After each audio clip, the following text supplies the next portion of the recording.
of Trade, Research, Innovation and Development, Dr. Samuel Omogwe, please come to this side too. As honored as we be on this side, we introduce them formally. But because of our time, it's a new style, we don't waste time, start on time. The university anthem.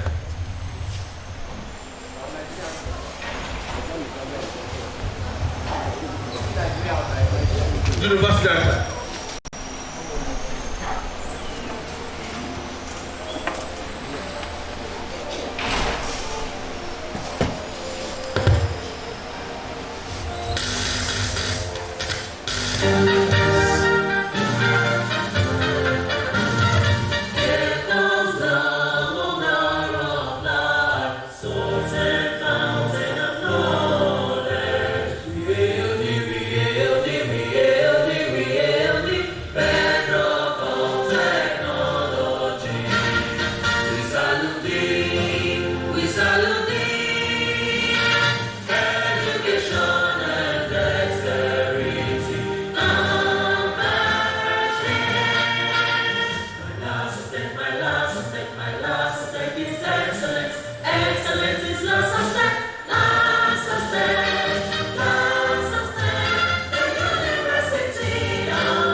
Thank you all. Let's take our seats.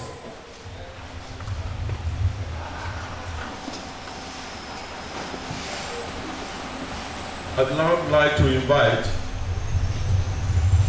the representative of the Vice Chancellor, Professor Abiodun Atunbelu Deloye, for the general opening remarks.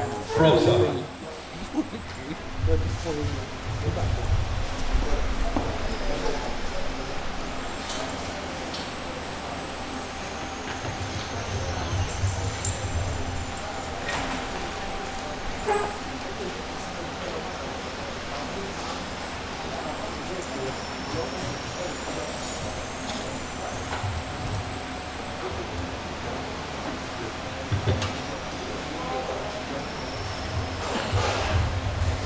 So,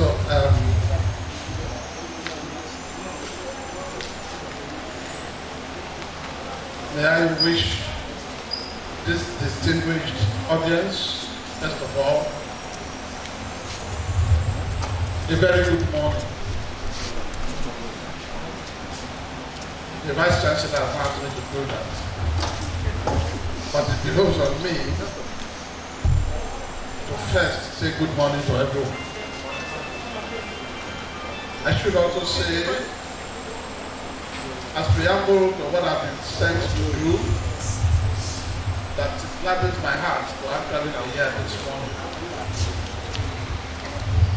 It gladdens my heart to be here this morning for this program because even though we are talking about postgraduate supervision,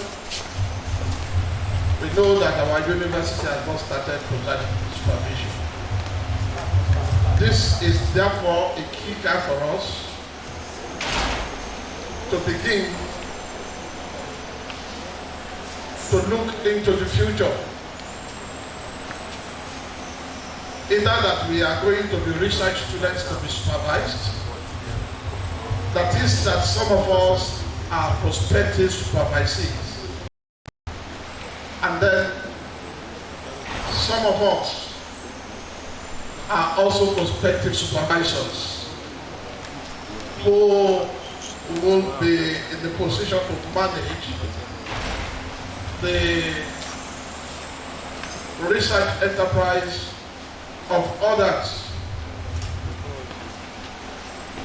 As our research students and we, the ponentes in loco in our respective laboratories and disciplines. So,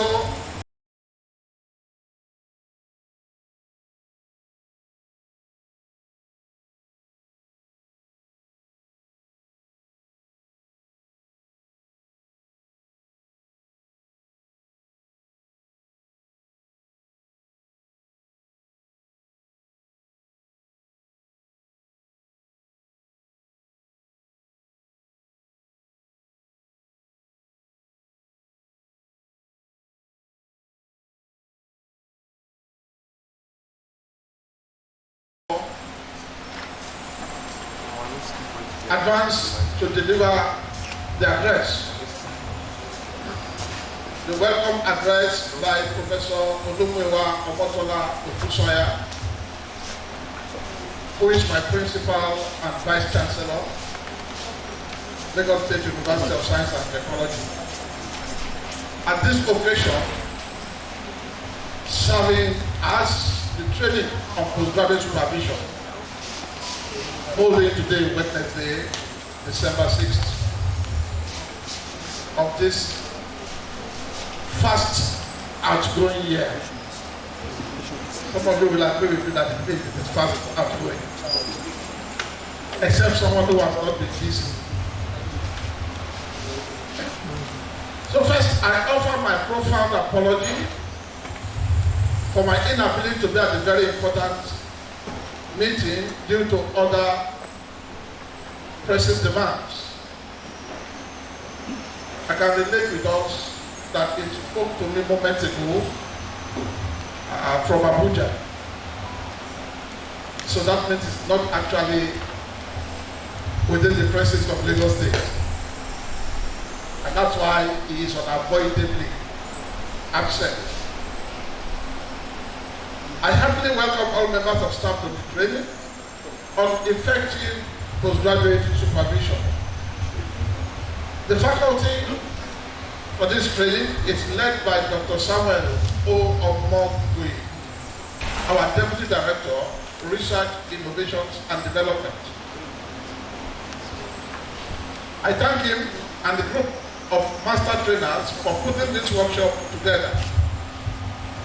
We now have 8 members of staff who have attended the training organized by TETFund. This is cheering news.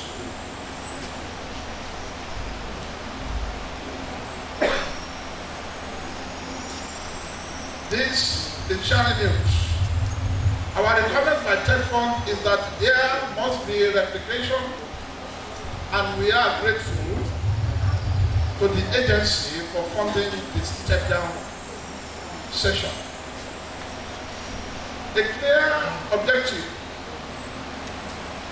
is that universities will produce very high-quality postgraduate research and dissertations, assured through effective supervision. The mission of the university is to provide manpower through teaching, research, and community service. Often, it is easily told that this is only an undergraduate endeavor. Who will teach the undergraduates except those who have undergone further training? And may I add, and higher training. Advanced training is at doctoral level, and we must therefore have competent teachers to produce disciples like themselves.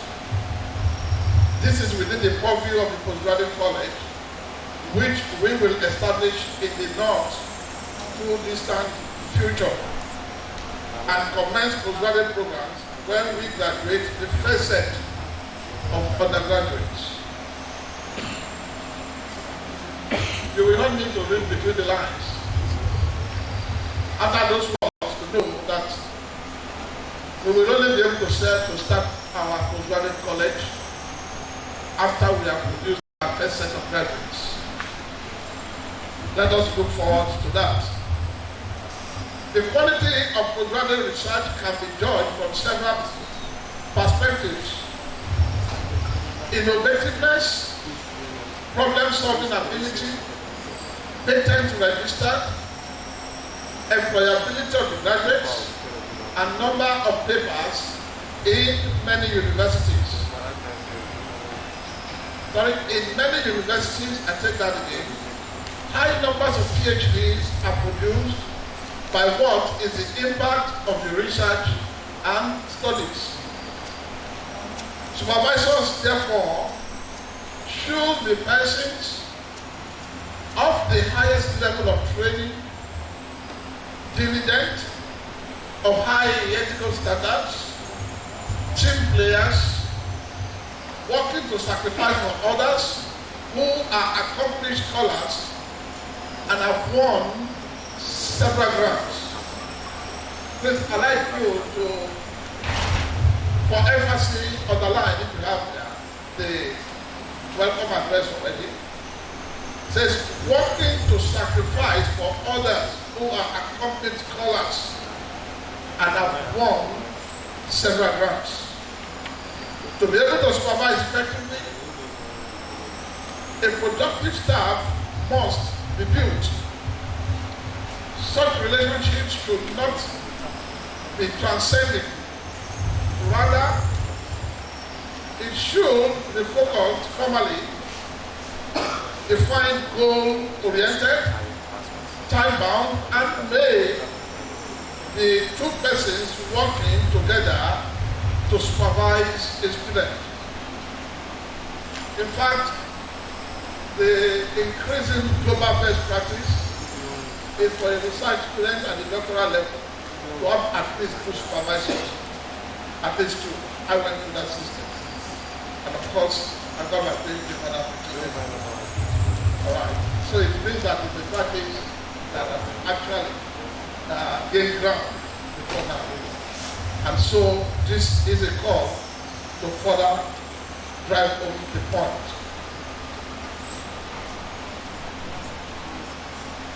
To be able to supervise effectively, a productive staff must be built.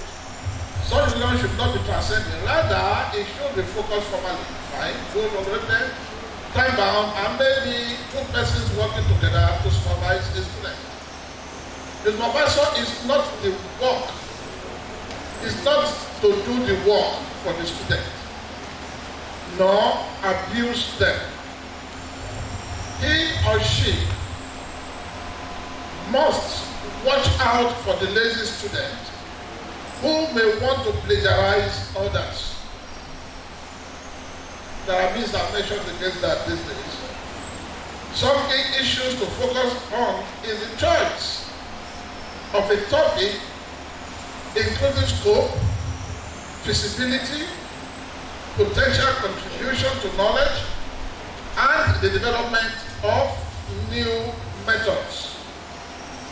At this stage of our university, we can use the knowledge of the gained through this workshop in our undergraduate students and ultimately with our postgraduate students.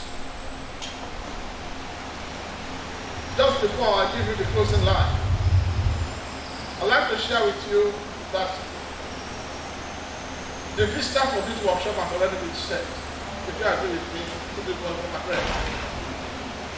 Because it has actually highlighted the various factors to be considered to be an effective supervisor. It also has stated what is required of a trustworthy supervisee, which many of us have either gone through or undergoing at this time. More so that in the next 2 years or so, we shall be supervising our final year students. in the university.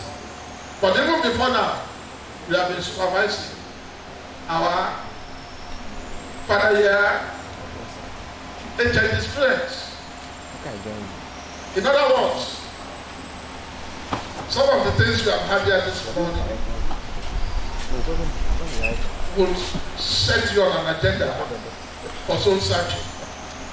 Have I been doing it well? Have I been doing it correctly? Has it been qualitative what I've been doing? And so on and so forth. I don't know in which direction your heart will have pricked you. If I was in your shoes, somehow it would have, and I will register that. It says it is not for the supervisor to do the work, for example. Neither is it for the supervisor to abuse the opportunity of being a supervisor. As this also pricked your conscience. I think for this speech, our agenda is already set. And to give us the closing line of the Vice Chancellor's speech, he said, I urge us all to participate fully and be present actively. Thank you for your kind attention. Signed by Professor Odumwewa O. Otusoya, Vice Chancellor. Now, just before I leave the podium, thank you. You can feel free to clap because of the speech of Professor Otusoya. Like I said, my principal. I like to say this, that it's a bit appalling and disappointing that at the time that this meeting was called to order, we had only a very insignificant number of us. For those who want to be good quality supervisors and supervisees, that is not a factor that can add for us. As some people sauntered into the hall, I wish that I will have the power to say, please, let's shut the door against them.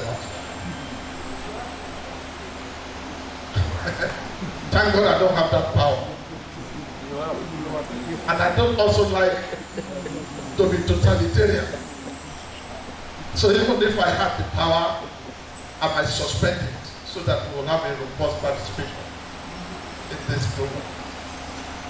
But suffice it to say that we need actually to be conscious of time, to be prompt, and to be timely in attending programs. That's one of the major hallmarks of great academics. Finally, I thank you for accepting this.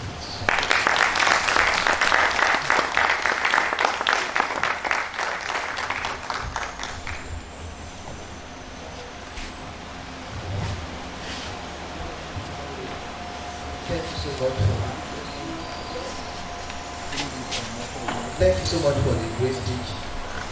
Now we want to quickly move into what we have for us today. And we'd like to call on the first presenter, take Module 1 and Module 2. Understanding the role of quality research, innovation in national development. 2. Developing innovative research culture. I'm pleased to welcome Dr. Olutayo M. Ogunbawo, Dr. Olatayo M. Ogunbawo, the Dean of College of Agriculture, to take this module.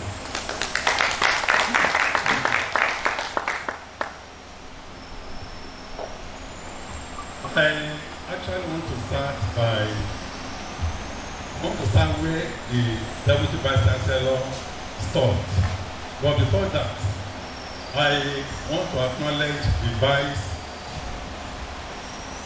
Chancellor in absentia, the Deputy Vice Chancellor Academics, Professor Abiodun Benloye, all the other management committee that are here, and those that are not here are acknowledged this morning.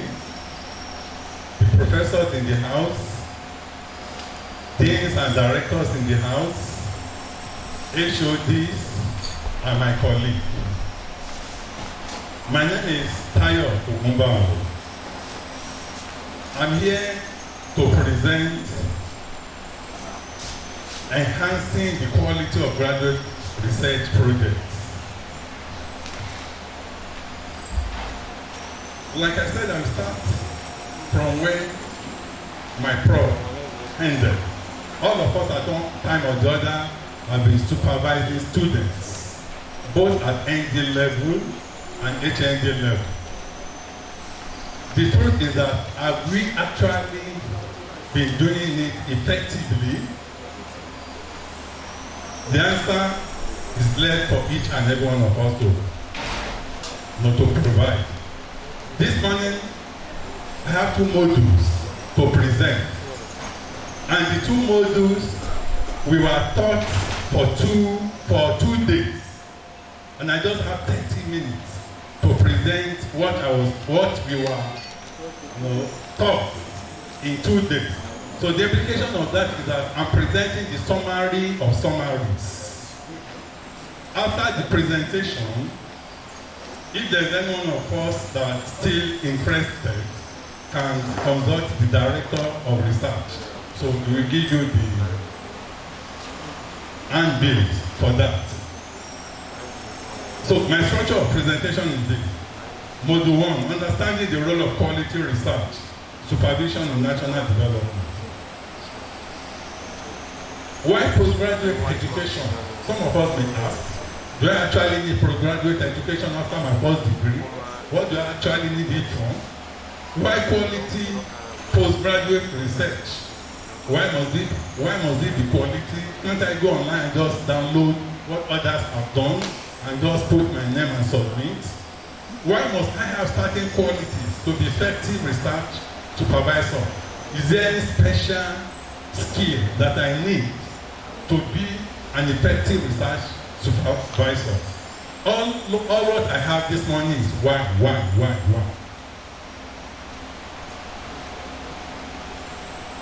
Why postgraduate education? You might want to say you don't need it after your first degree. Aliko Dangote most likely have first degree, but now is contributing a lot to national development. So many other people, Mike Adenuga, most likely doesn't have a second degree, or even possibly the first degree. Yes, they are doing great work in terms of contribution to national development. Ditto to Otedola and a whole lot of others. But the truth is that research has shown that there is a strong link between postgraduate studies, the production of knowledge, and economic and social prosperity of any nation. For any nation to development in real time, like the ones we have in Western countries, postgraduate education is key. Presently, Nigeria needs a cadre of highly skilled leaders and experts in different fields to address our current and future challenges with honesty of purpose. You may want to say, at least we have so many people with masters, even PhD that has governed this state, governed the state, even professors that has governed the state, and even being a president, and even ministers, commissioner. Yes, there is no difference. That was the wide emphasis with honesty of purpose. That was why I emphasized that with honesty of purpose. Now, postgraduate schools are where future professionals obtain the knowledge and skills that is needed to solve big and complex problems in every nation of the world. So, importance of postgraduate studies could be in three. Yes. 1, for public good. 2, benefit to individuals, and importance our quality of life. Let me start with the for public good. The benefit of graduate education extends beyond economic gains. Graduate education also plays a central role in producing an educated citizenry that can promote and defend our democracy. The democracy we are presently enjoying here in Nigeria was fought most likely by educated elites. Of course, supported by the masses, but the people that will take the first giant steps are the educated ones. Then the masses support. Scholars educated at graduate levels are critically important to our quality of life and cultural and social fabric of society. I don't think there's anyone here that can dispute that. Graduate student work contribute directly to sustained economic growth and prosperity because these individuals conduct groundbreaking research. They conduct groundbreaking research. Aside that, postgraduate schools are dynamic, creating programs that foster scholarship, research, and scientific discoveries. Graduate students' work contributes directly to sustained economic growth and prosperity because these individuals, like I said earlier, are conducting groundbreaking research. For instance, in the United States of America and other Western nations, research and innovation have been the drivers of the economy, and have helped propel the nation to its current leadership, particularly the US. It is research and innovation that brought the United States to where they are today as a nation. Benefits to individuals. We all know the benefits of postgraduate studies to individuals. We are all seated here because we have higher degrees, most likely MSc and possibly PhD. That's why we are all seated here. And you know the kind of, how do I put it now? The kind of grade that goes with having higher qualification. So the benefit of individuals of having a master's or doctoral degree are well understood, particularly by those seated in this auditorium. In general, the more education one has, it's most likely that the person will earn more or get an opportunity to be employed. Take for instance in the kind of job we do.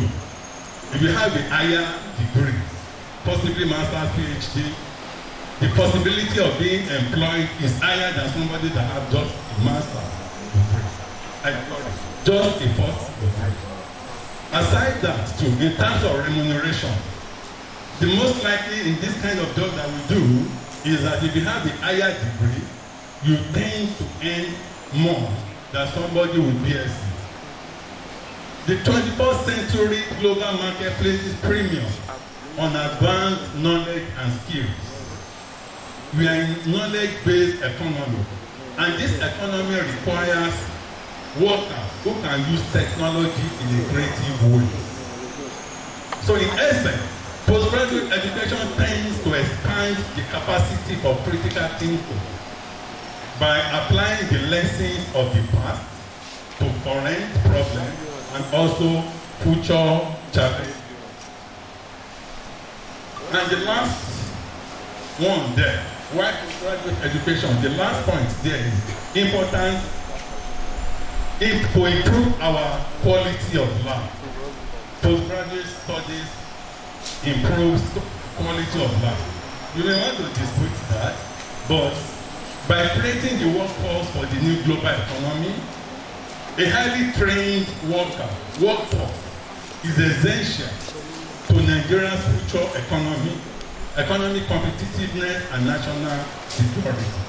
So graduate education plays an important role in creating this workforce we are talking about. Maybe I should quote the word of see, do it, sink in. He was the former provost and senior vice president for academic affairs of the University of California. He said, graduate students are highly qualified to meet future state workforce demands.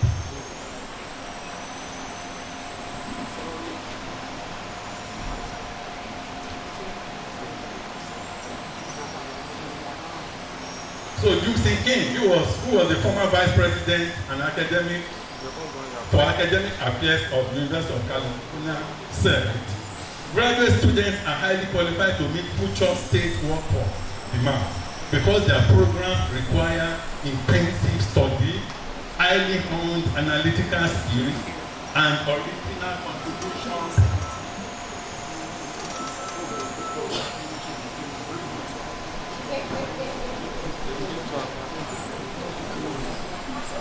Highly honed analytical skills and original contributions to knowledge that fosters creativity. That is the truth.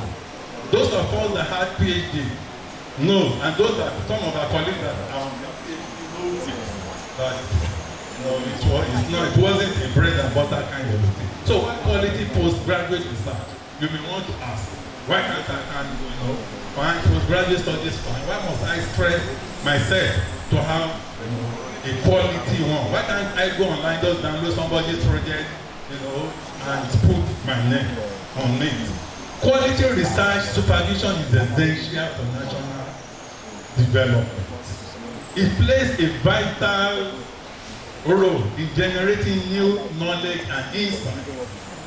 Research supervisors help students to develop their research skills, to conduct high-quality research that generates new knowledge and insight. That is what is expected of us as a researcher in this part of the world. Of course, these are things that are done in Western countries, in Europe and America, and is also expected of us in this part of the world. So this knowledge can be used to solve problems. We have myriad problems in Nigeria. So this knowledge can be used to solve problems, improve policies, and create new products and services. So what now are the qualities of effective research supervisors? We need to search ourselves. These qualities, if you don't have it, they are skills that can be developed. One, expertise and experience. You must have an expertise. Having an expertise means you must have a PhD. You cannot have an expertise in a field without a PhD. The PhD is the icing on your cake. So that gives you an expertise or expertise in that tiny area of knowledge that you specialize in. Then you need experience too.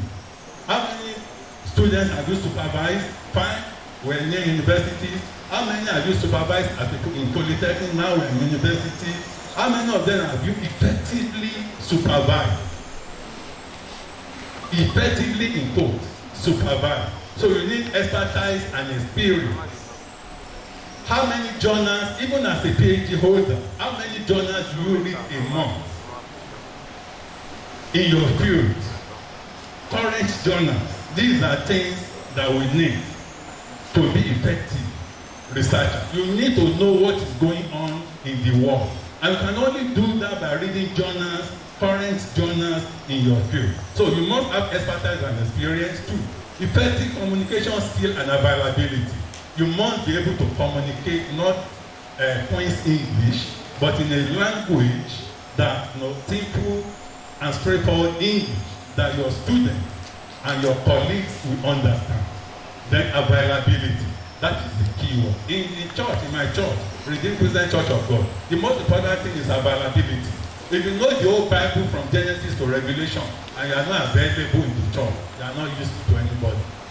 You are not useful to God.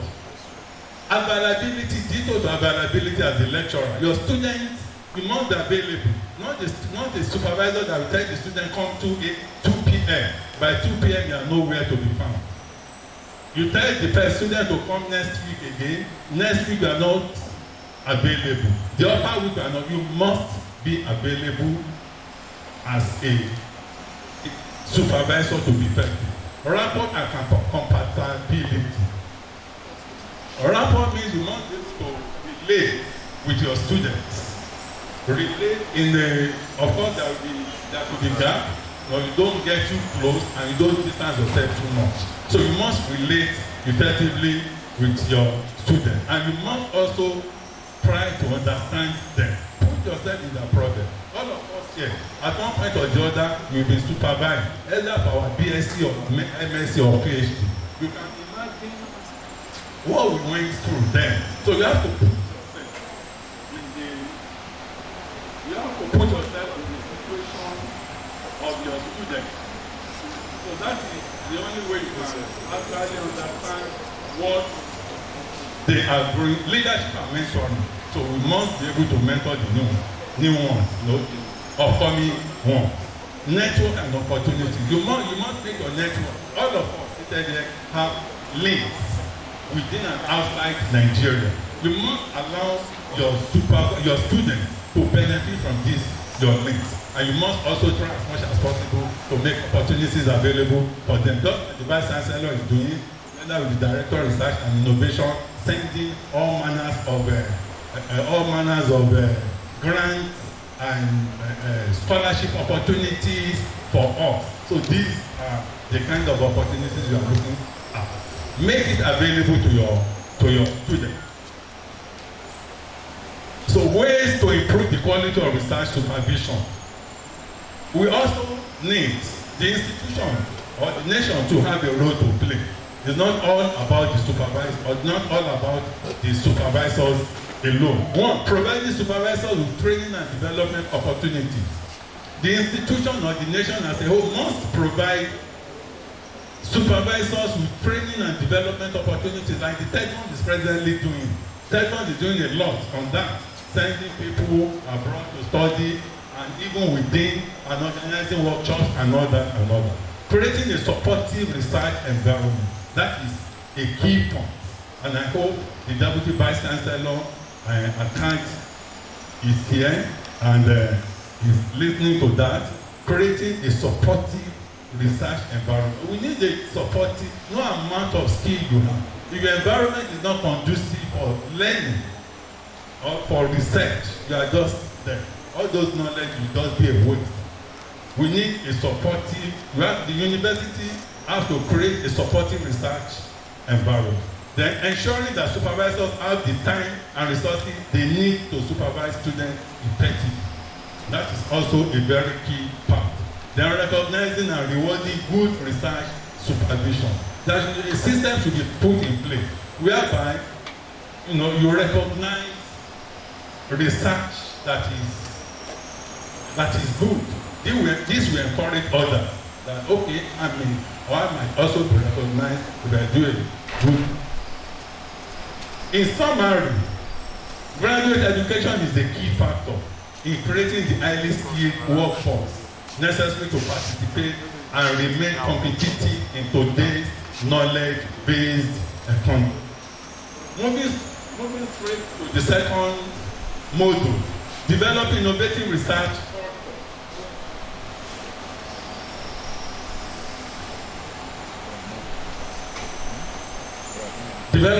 Next slide please. What is innovation? Innovation could mean any of those 6 points on the board.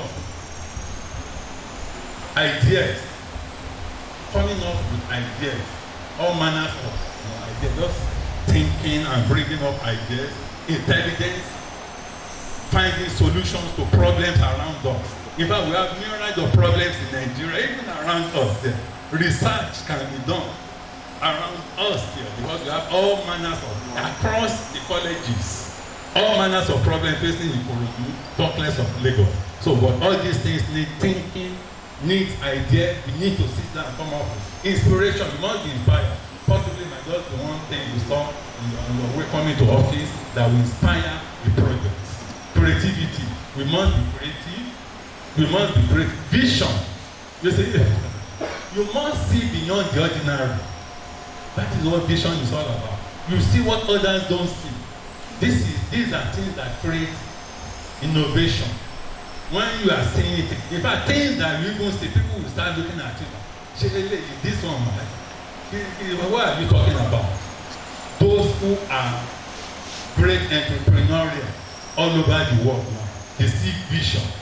They see beyond what their two eyes. They see beyond what I and you can see. So that's why they are where they are today. So as an academic, we need to also see vision. So 10 principles of innovation.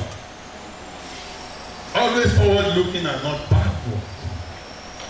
But unfortunately in this part of the world, we take a step forward and we take 10 steps backward. No nation can ever develop with that kind of mentality. In 2010, when I went to China, I went to a conference, seminar on marine fish. I was watching, they lodged me. I was watching the program there. They were talking about 2050 in 2010. The Chinese government are talking about 2050. They brought people on the TV when I was watching it. I started wondering what the hell is wrong with these people. In 2010, they are talking about 2050. And now the Yoruba proverb that we normally use here, which is a deceit from the pit of hell. That was what readily came to my mind. I said, so the translation is that person that might not even see tomorrow that is planning 50 years time.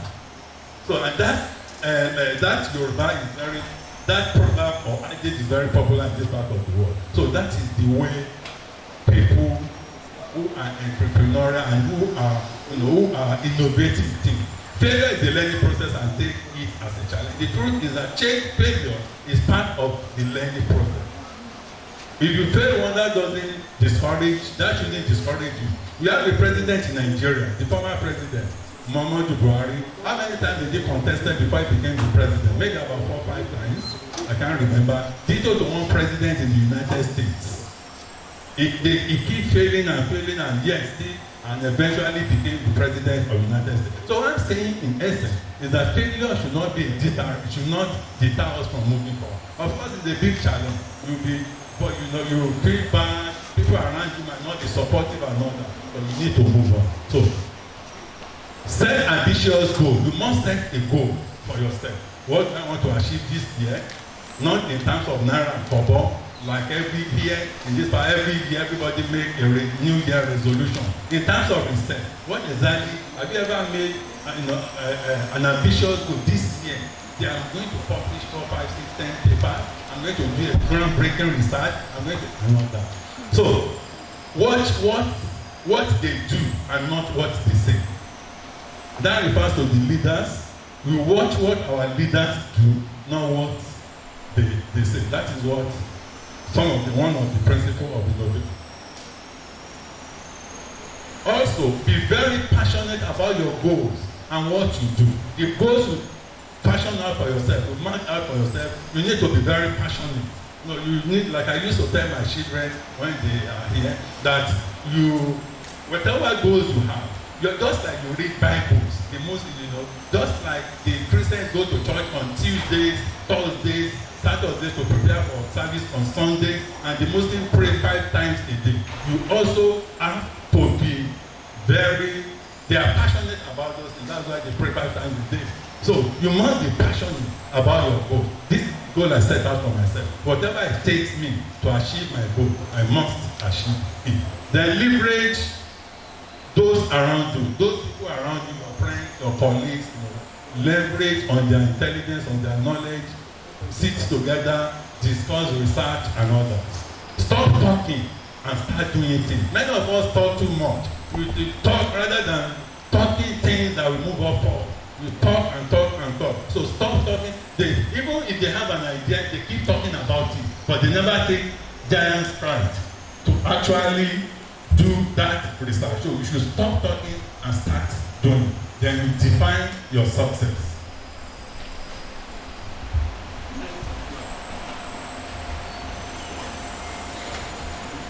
So developing innovative research culture means culture that will encourage academics to perform breakthrough researches, solution-driven researches and mentorship.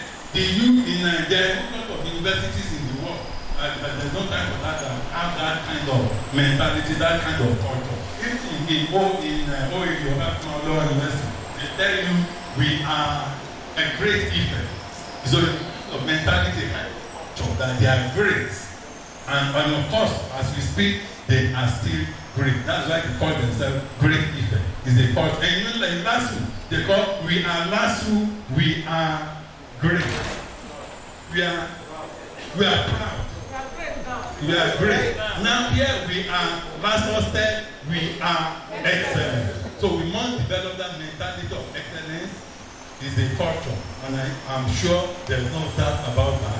When the president, vice president finishes his term, and by the time he comes back here in 5-10 years time, we will know that indeed we are Lasustech and we are excellent. Because I can see passion for excellence in each and every one of us. So there are 4 pillars necessary to build a culture of innovation. 1, analyze the existing culture around your thematic area, know your ecosystem. 2, challenge the status quo, the attitude of we can't do. No, we can. There was a former president of the United States, who, Barack Obama, who, when he was contesting for president, he said, yes, we can. So we must develop the mentality of we can. Challenge the status quo. I don't want to offend people. And those are mentality that will never move the nation forward. So you must challenge the status quo. No, doesn't matter. This is the way to go now.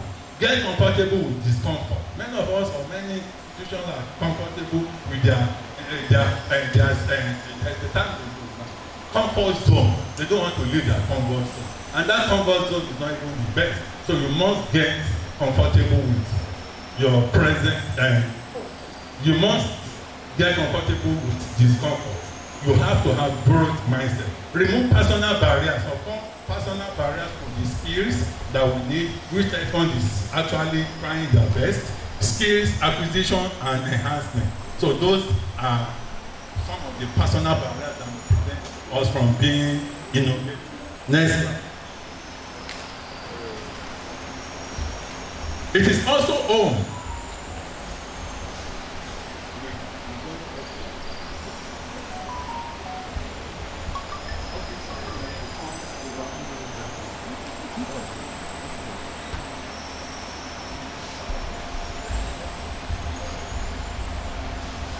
So we don't, when we do not achieve culture of innovation, we don't achieve this because more often than not, we are thinking about the big picture instead of instituting the changes that will actually enable that picture to exist.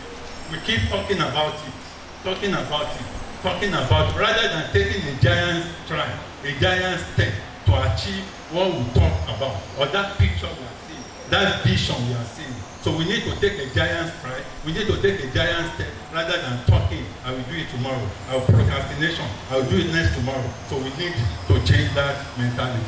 Culture is the net effect of shared behavior, and therefore adopting innovative behavior must come first. You change the culture by becoming more innovative, not the other way. Next slide. Developing principle of innovative thinking.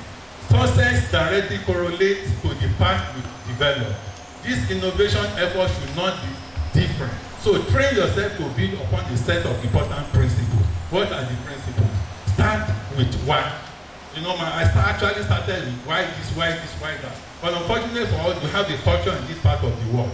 When a child is inquisitive, one year journey, they will start beating the person. Stop that. You know, that's the kind of culture we have in Yoruba. I don't know other. But what is the very in Europe and America, they encourage their children to be inquisitive and always try to provide answers to their inquisition. But here, we keep to shut our children down that they ask too much questions. So we have to start with why. See problems as challenges. Of course, once we are still living, problems will come, challenges will come. So challenges will come, a problem will come, but just see them as one of those challenges that we will overcome. Even in studies, in our studies, challenges come. But just with determination that we overcome. Convert challenges to opportunities. You have to start, I have been a benefit of that. I've seen challenges that I eventually converted to opportunities. To the glory of the Almighty God. Presently, I have a global research I'm also doing present. There was one that we did some time ago, but there is one. It's about 157 countries that is involved. So I'm the one representing Nigeria. So I've been taking 2 weeks research leave before the end of this month. So it wasn't a challenge, it was the problem that came. But because I was able to overcome that challenge, it opens a large windows of opportunity for me. Failure with pride. No big deal. Nobody wants to fail. But the truth is that will come, whether we like it or not. It's part of the challenges, problems we're talking about. But you take it with pride, not trying to, because you don't want people to blame you, don't want people to talk, you don't want, you start to, you don't want to be seen to fail. Failure will always come, but just take it with pride and you come out successfully. Be open to new ideas. Don't seal up our heads that no, it can never work. No, those are mentality of people that doesn't want to actually move forward. So you must be open to new ideas. Let everybody bring their ideas. Then you scrutinize and eventually get a working idea. Be willing to take some risk. Most of us are always comfortable where we are. As a researcher, you need to take risk. Cultivate the seed of ideation. Time must be spent to plant and cultivate the seed of ideation and cooperation. Look at the picture on the ground. That's the problem. The first one there, the picture on the screen. That was the problem. Convert into innovation challenge. Then from there, challenge colleagues to. They're telling me to pack my load and go. Thank you. Convert into innovation, then challenge colleagues to suggest creative solutions. That's what we do. When the team is called the issue this meeting, it's because there are issues to be solved. It's because there are things to be discussed. So because the issue is, and because all the issues are experts, everybody goes with different ideas, then we all disagree to agree at a point. The collaborative idea generation, combine and evaluate ideas, develop ideas, implement most promising ideas. Eventually we have that. Next slide. Mindset, that's the major, that's the key part. Remove barriers and work through resistance. Mindset.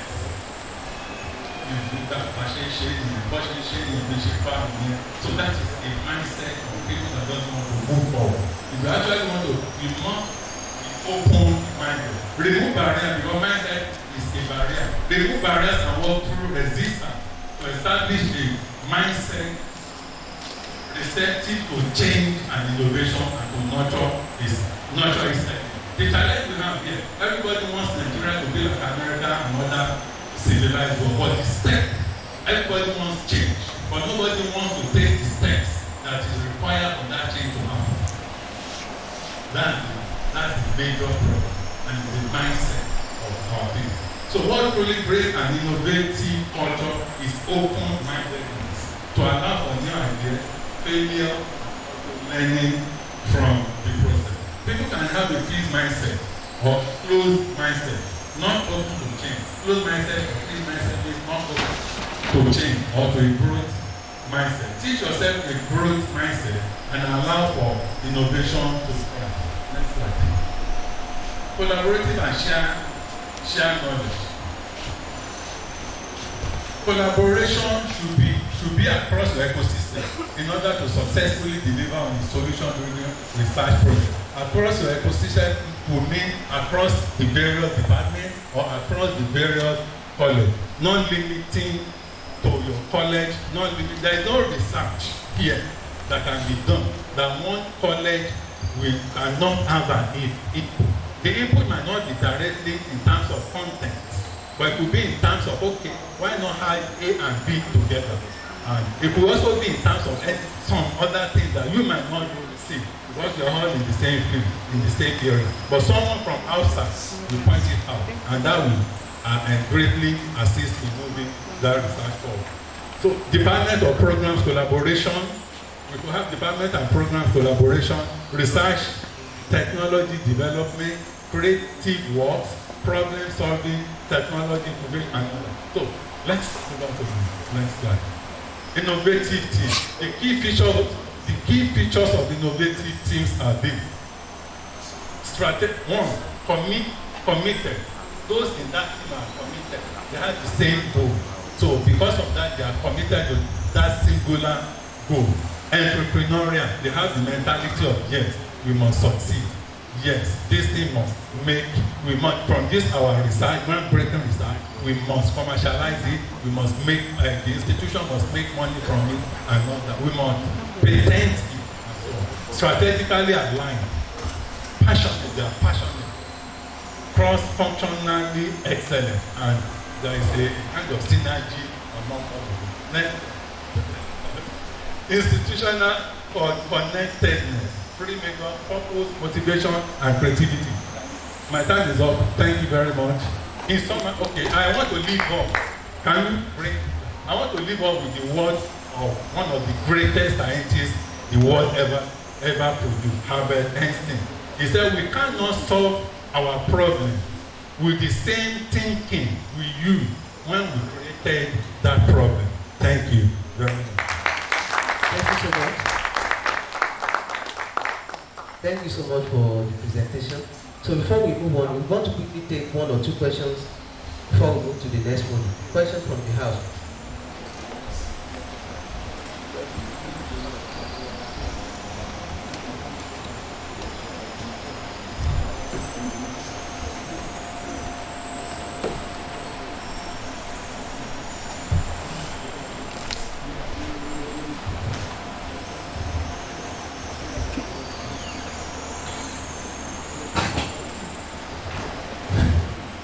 Good morning, sir. The Deputy Vice Chancellor in charge of academic, and the deans, and the IT. Also, gentlemen and women of the academic community. Let me congratulate Dr. Zubao for that brilliant submission. But I would just like to make some few remarks that I think this is a good step in the right direction. But having said that, I think it's also very important for us as an institution to ensure that we cascade this type of training beyond here to our respective colleges. I think that's very germane. Beyond that, I also think we need to begin to look at these students that we also intend to supervise in the long run. And we must begin to sensitize ourselves on the need to link our research with the SDG goal. It's also very important that we must realize that those areas of research that we intend to engage the student should also be applied. It should be need-driven. It's not that we just feel that we need to do this for the purpose of just of the fact that you want to be promoted. It's also very important that we should start thinking now as an institution that is there a need for us to begin to think that when we supervise these students after the defense of their project, is there a need for us to have criteria for selecting the best thesis? There is a need for us to select the best thesis. And just from some of his comments or remarks that he made, that we need to also encourage those who have actually supervised those people. So what he meant by those encouragement, I think it's important for him to provide further clarification of that. And it's also very important that we should strengthen our quality assurance. We also ensure that they look at those areas of research that we will be engaging our students so that we should ensure that we're able to solve societal problems and not just for the purpose of doing that. Having said that, it's also very important that on the issue of this project supervision, we need to strengthen ourselves in the area of research properly. It's very important. See, the student you want to supervise is beyond you obtaining just a PhD. It's beyond that. So I think it's very important that what are those things that you need to look for? What are those things that you need to do? And of course, we should also have begin to work out on the assessment paper, for grading the student. It is not when we get to 400 level that we now start running around, and each colleges should also be expected to start coming out with models and modalities to be able to do that. Again, finally, I also want to add that we must also begin to look at when you have the best, dissertation, so to say. Are there awards? Are we encouraging or are we trying to engage the larger society to come and, support such, ideas?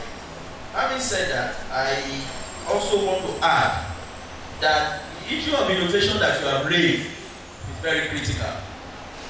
Very, very critical. And I think it goes beyond what we are discussing here.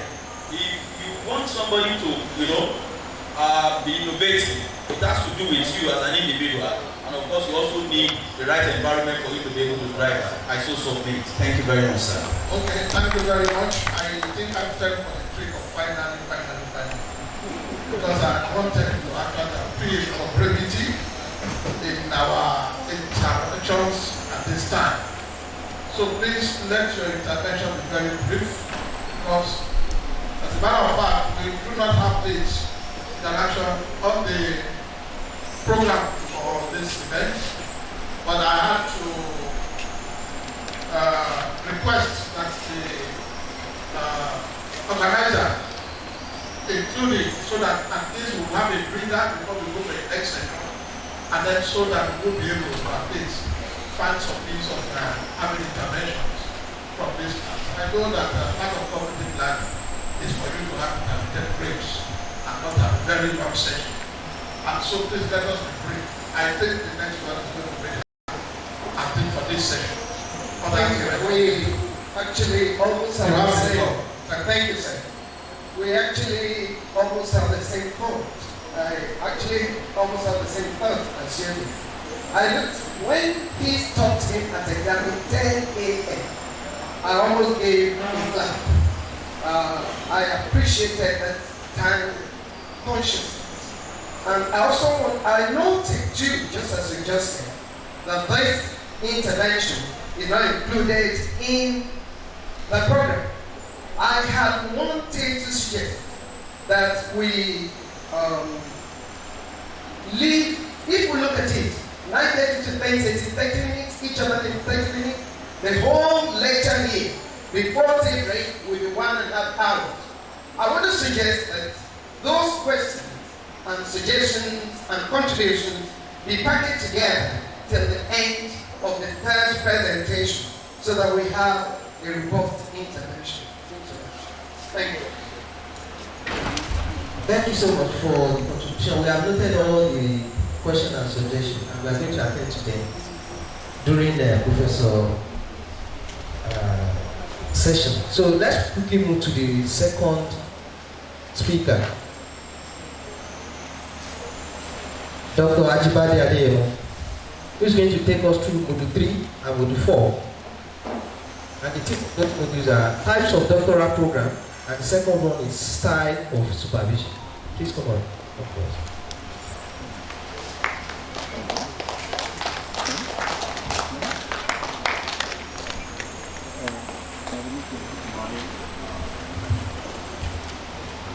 Good morning, and all protocols duly observed. I wonder if at the time I might not move to the other side as Dr. Uba did. Yeah, but let's see. Maybe I will go.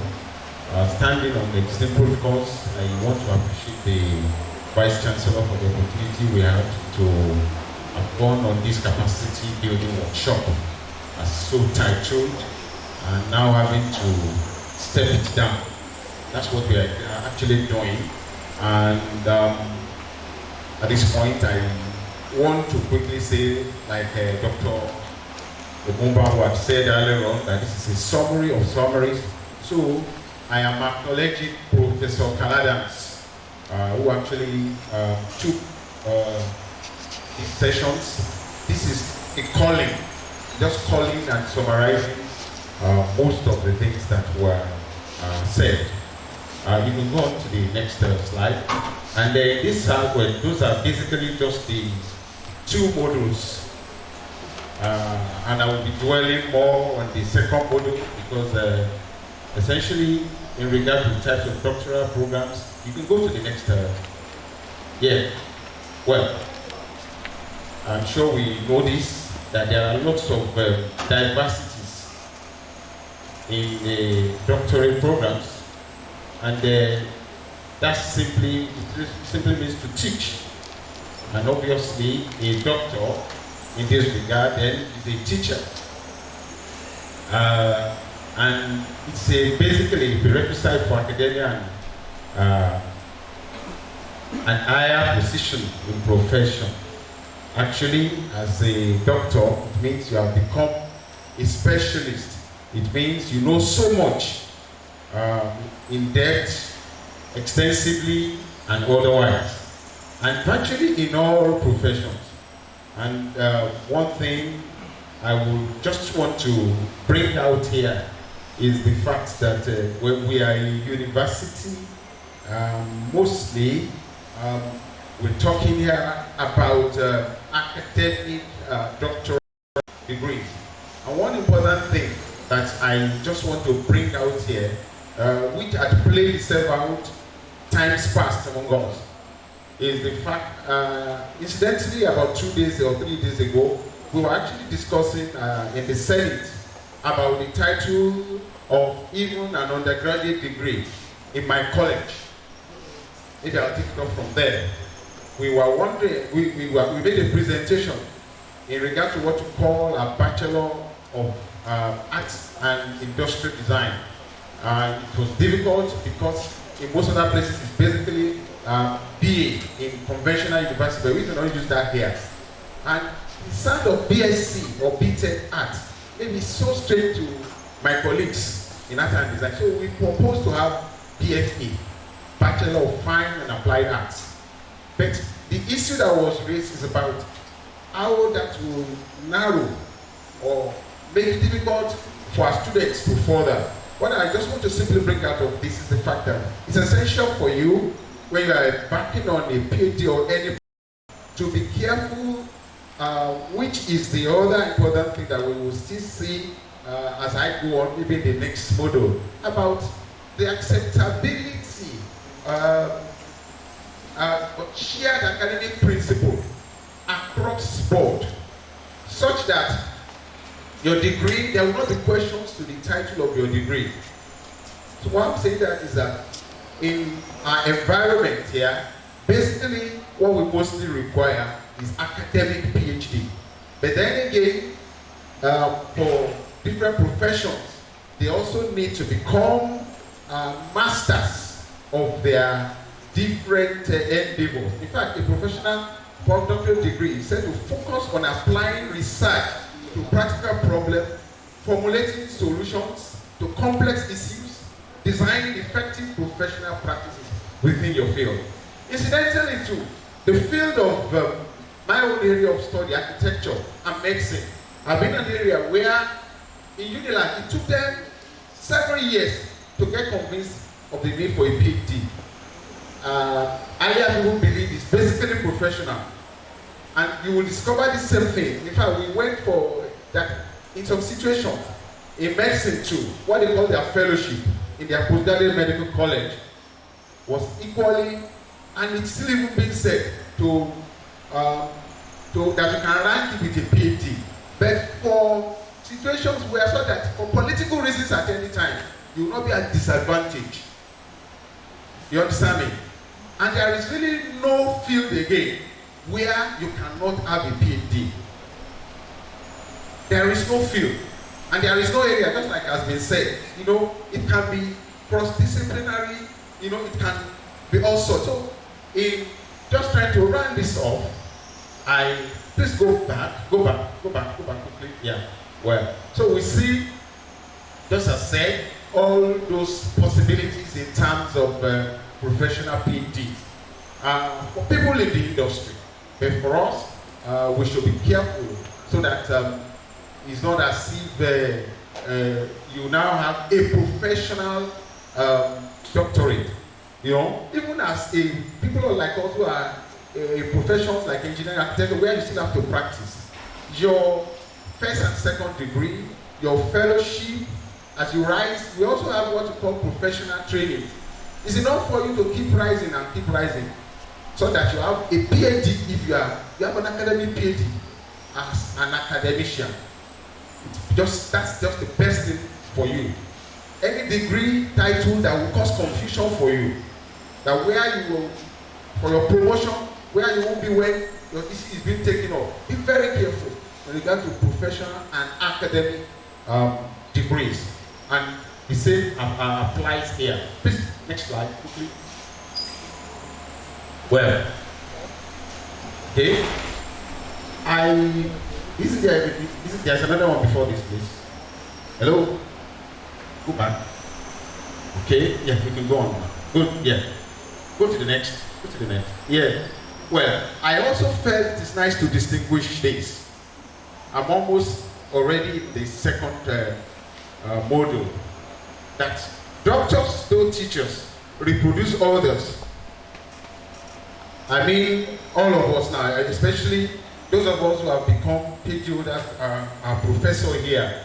You reproduce others not by teleguiding, the way primary school and secondary school children are taught at that level. Then, because the doctorate degree we're talking about here is often research and innovation oriented, just like we've been told, it's more dynamic than mere lecturing or teaching at undergraduate level. It is basically like an apprenticeship thing, and it is essentially student center. It is in the balance of the Bible or the Holy Book. Ab initio, as a supervisor, you must realize that you must begin to reduce your input. You understand? You must become more and more remote. You understand? As much as possible.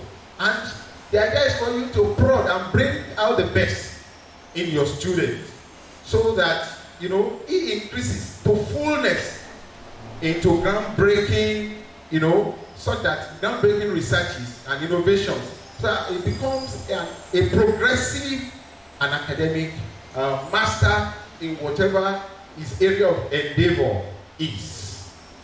And it was so interesting after my own PhD. The moment I defended the relationship between my supervisor and myself, just like doctor, that's the beauty of a doctoral degree. Just like I've been told, it lifts you up, takes you to a level of self-confidence that is humbling, and yet you are authoritative. Next, please. Well, basic frameworks for research supervision. You will need to establishment of effective relationship between the supervisor, student, the styles of supervision, effective supervisory practices, doctoral skills requirements, then importantly, effective communication and leadership skills and soft skills development. Go on. Yeah. Well, research doctoral degrees must be comparable. I want to place some emphasis on this as much as possible. In the entirety of EU, there is a Bologna process of about all the 48 countries. And the idea is that there must be a situation of what I call shared academic principle. In my own area of study as a semiotician, there is a balance we use, mutual contextual belief. Degrees, and that's what NUC is trying to do, such that the PhD degree is made more available, more inclusive, accessible, more attractive, competitive, and easily recognized all over the world, wherever you are.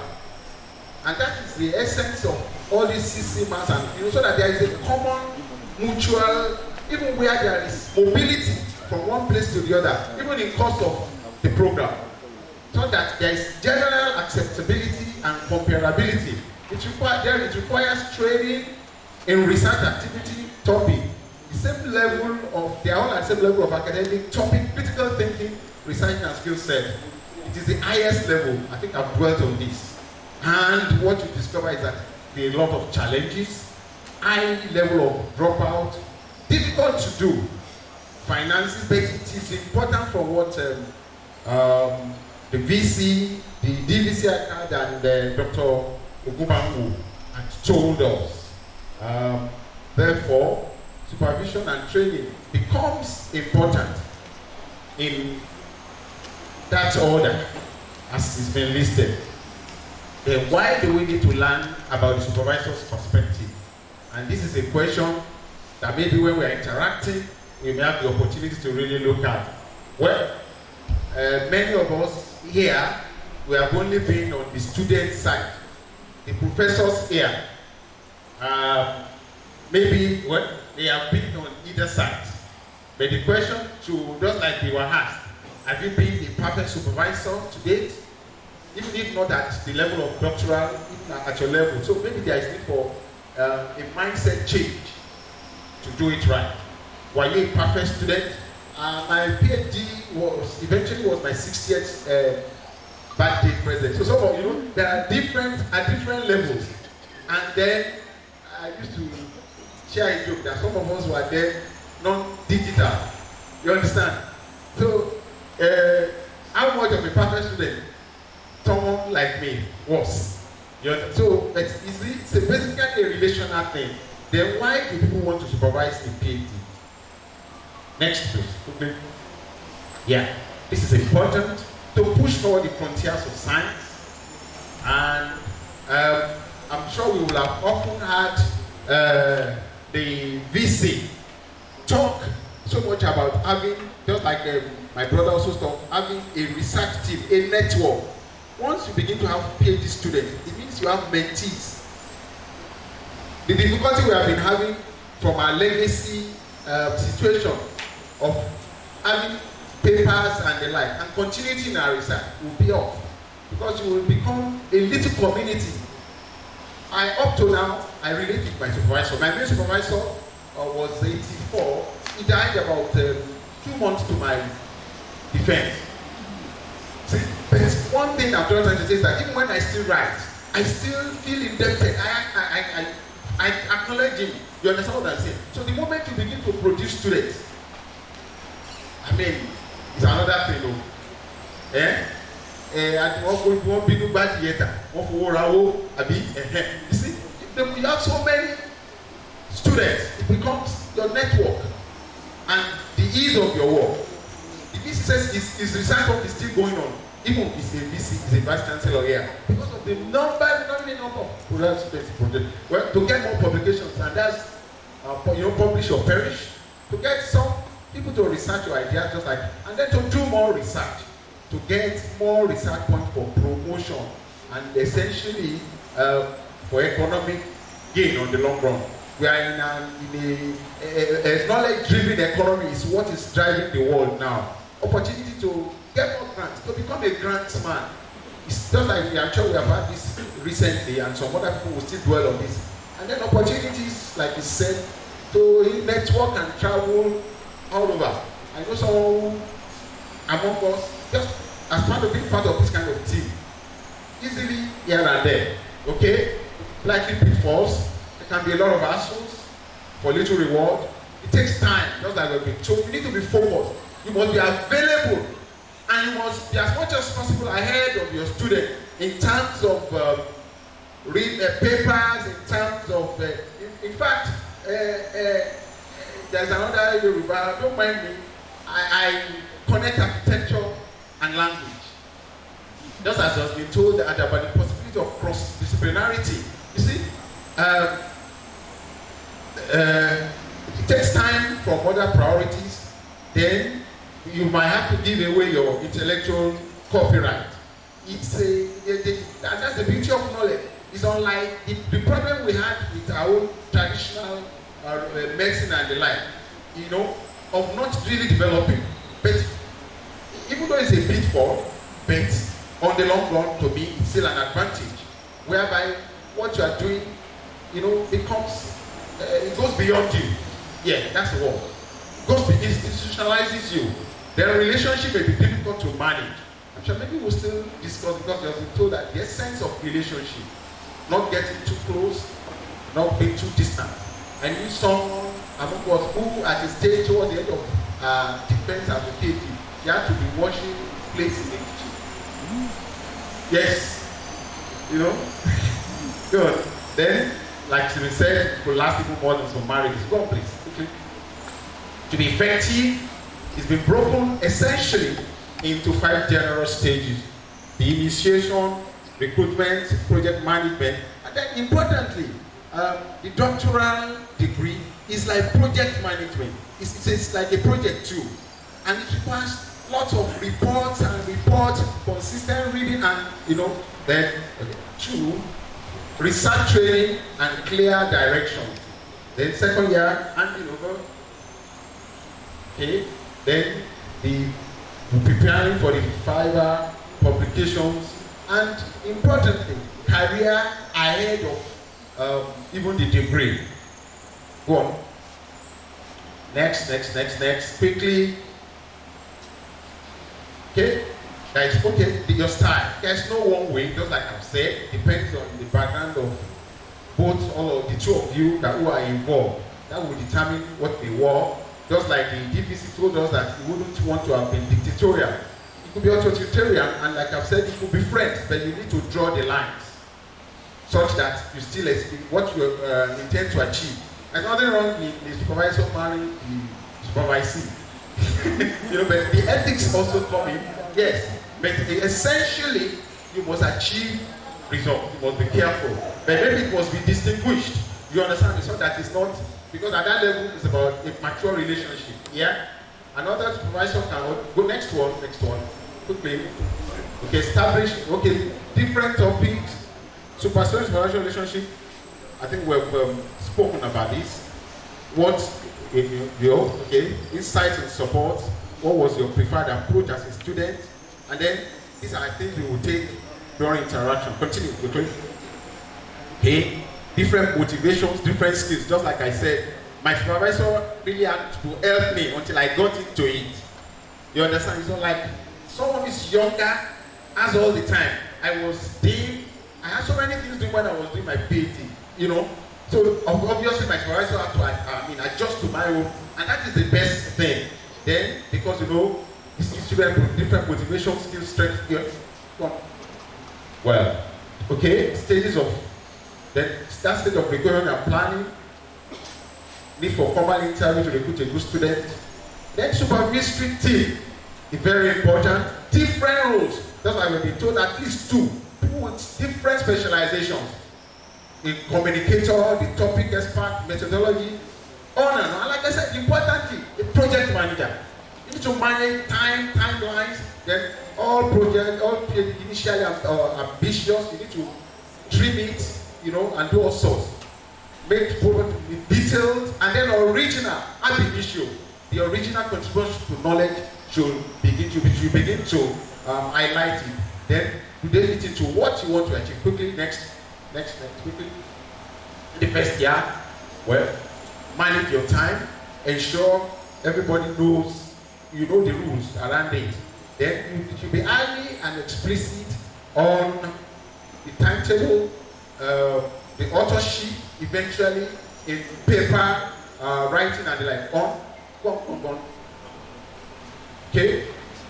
This is the time when you begin to hand over. And while the student may be jittery, you really need to infuse confidence in him. You need to provide support for him to be motivated. Positive feedback, and then producing publications, doing all sorts of presentations at different levels, at departmental, college, on and on like that. Yeah. You should now know more about the topic that you should have reduced. Just become remote as much as possible. Then plan exclusive dates for chapters to be delivered. Make sure the students are aware of your own schedule, so that it isn't as if you now have your sabbatical and they now have to probably change supervisor for the student, making, like I said, the program becoming longer than some marriages. My sage of a supervisor, despite his death, I was afraid. There was no problem. He had handed over everything.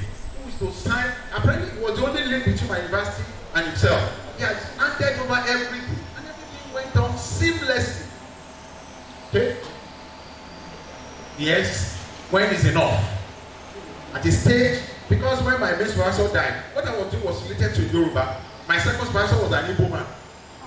Yes, I was now thrown back, and because my work was qualitative, most people is about quantitative research. We threw ourselves back, and after spending 6 months or more, we had to go back to where we were together again. Next. Okay. Well, this is virtually rounding it up. Practice the Viva, discuss what will happen. You know, fellowships. There's so much life, and that's the beauty, preparing you for brighter life, long-term career. It depends largely on the topic, but most of the publications arise, you know, and it continues. It becomes a power. You know, you are so confident. You have so much thing to begin to draw from. If you are that a beautiful relationship, if you have been a good supervisor, and the relationship will endure. Yeah.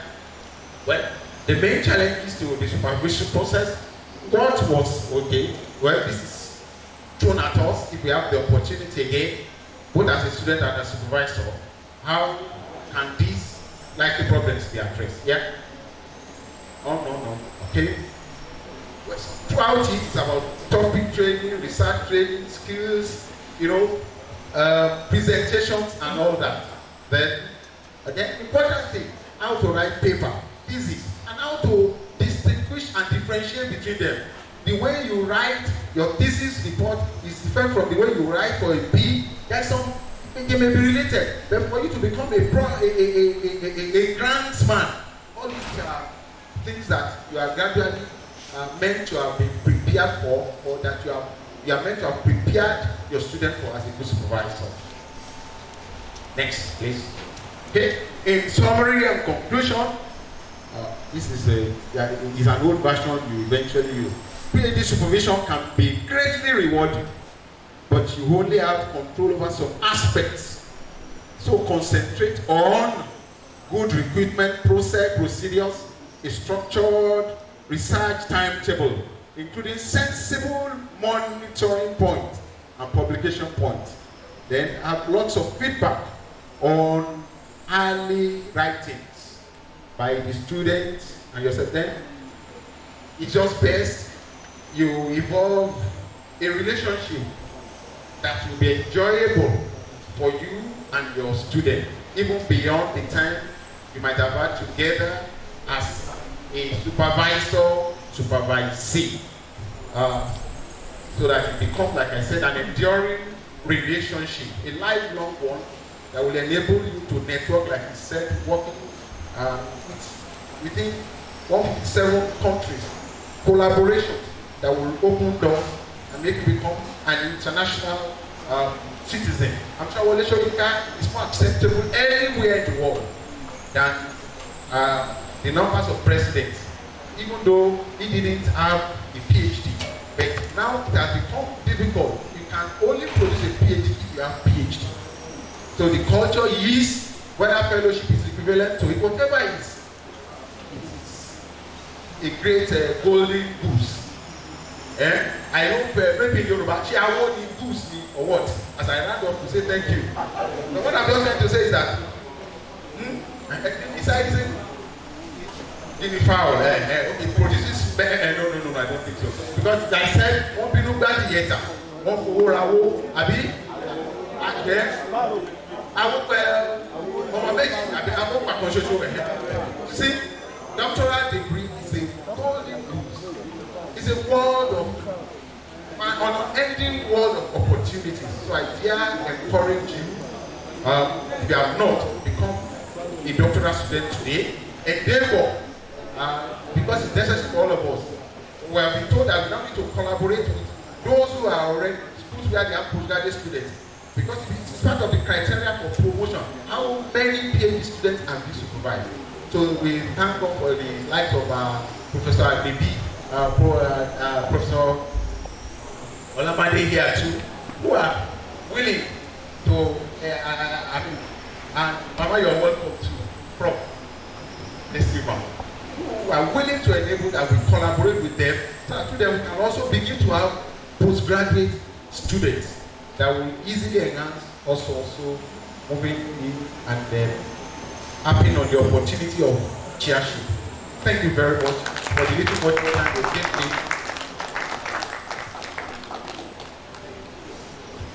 Thank you so much for the presentation. The next lecture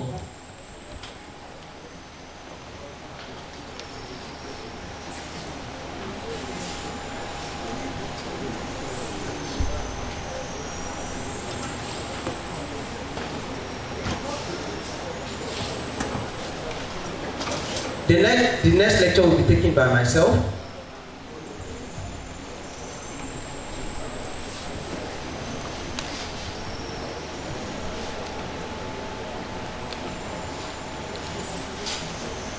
So before we move into the next lecture, we want to seize the opportunity to recognize our morning professors in the house. Professor Agbebi, let's be hands together. And Professor Emo, let's be hands together. Thank you so much for coming. God bless you. Yeah. ICT, please, the slide. Can you?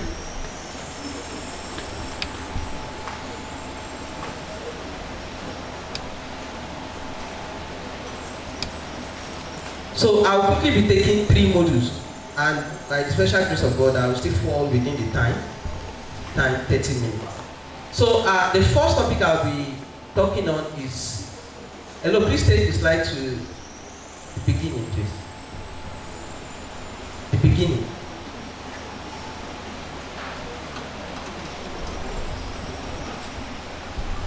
Okay, I'll be touching on enhancing researchers' ranking and visibility, grantmanship, research ethics, and integrity. Next slide, please. So, on table of content, we have just 3 modules summarized in this slide. Next. So, now, touching on the first one, research, enhancing researchers' ranking and visibility. We need to put in place strategies to amplify researchers' ranking and visibility. This will help us to unlock the power of recognition in academic space. So the details of the enhancing researchers' ranking and visibility will be taken by one of our speakers in the next session.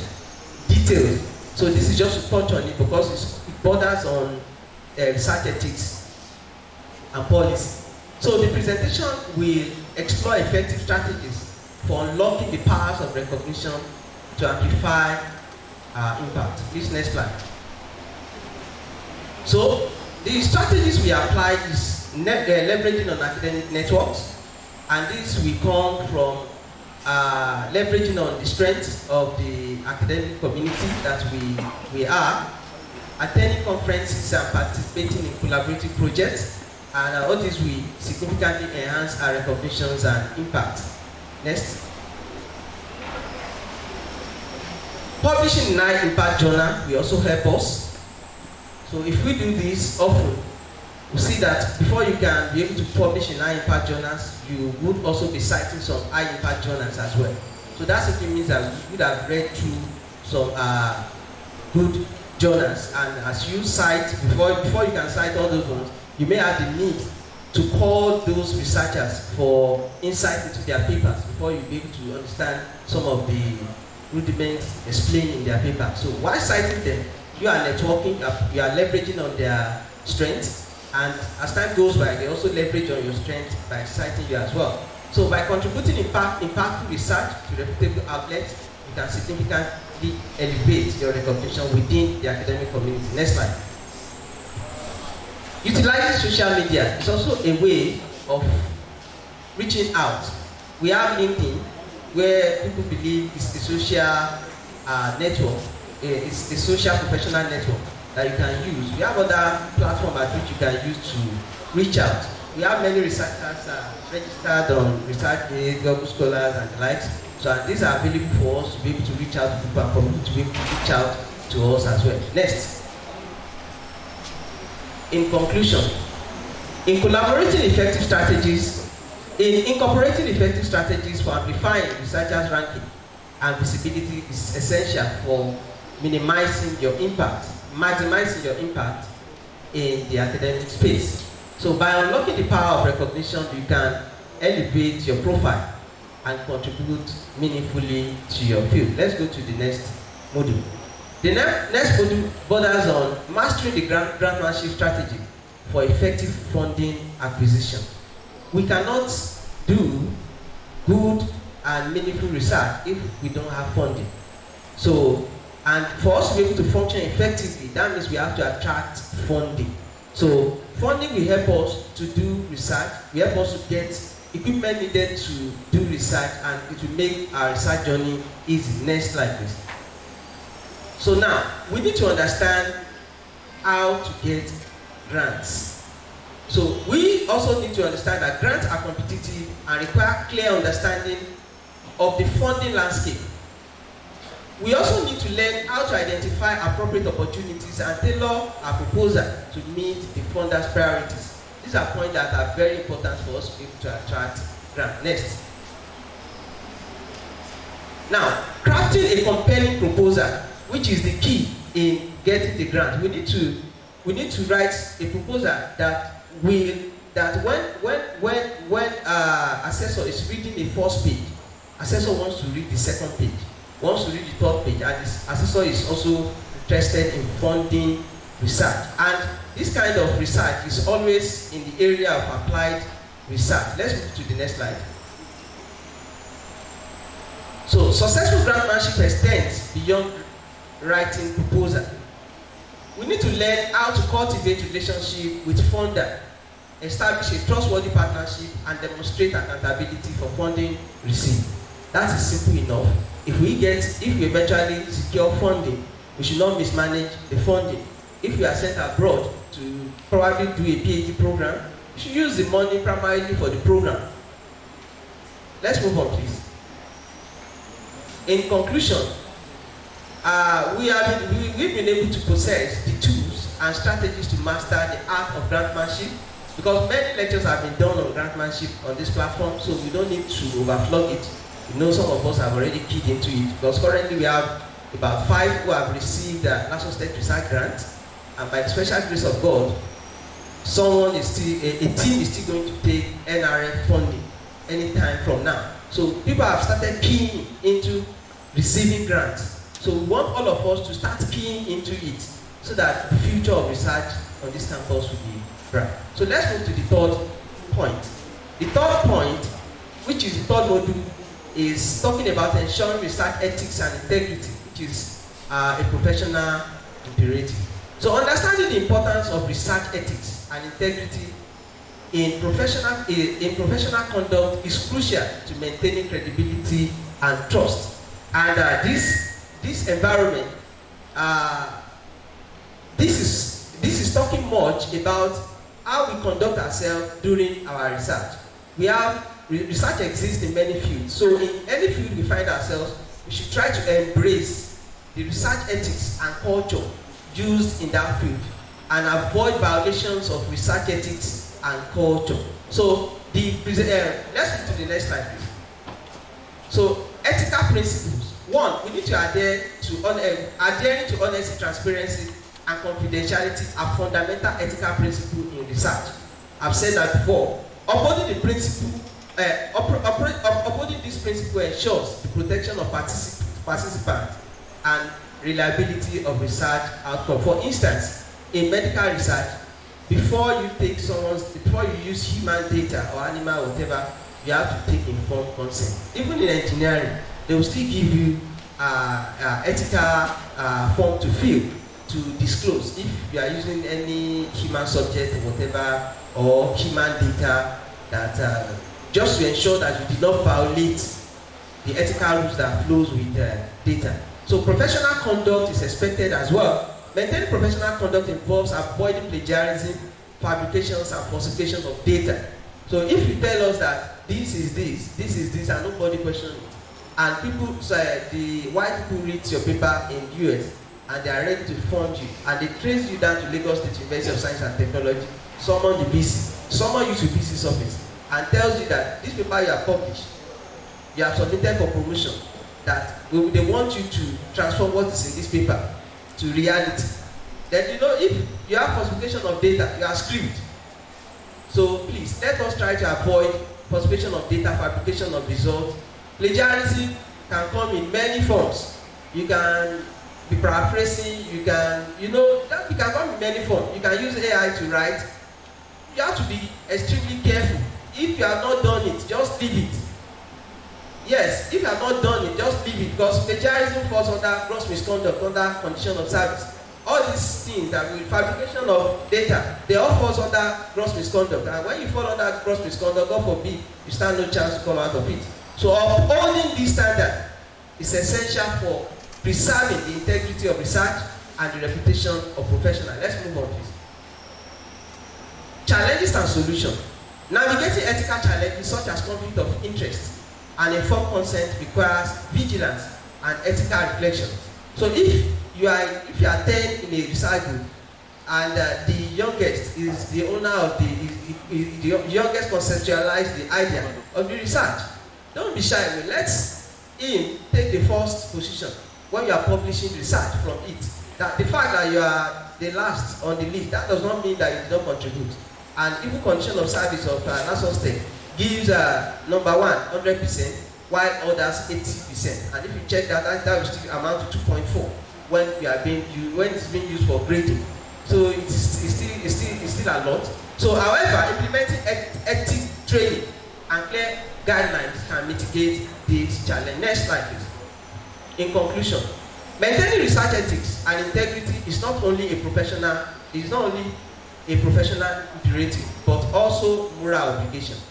Upholding this standard is essential for advancing knowledge and fostering trust within research community. This next slide, please. So I will not take questions now. We will take questions after the tea break, and I want to thank you all for listening to this lecture.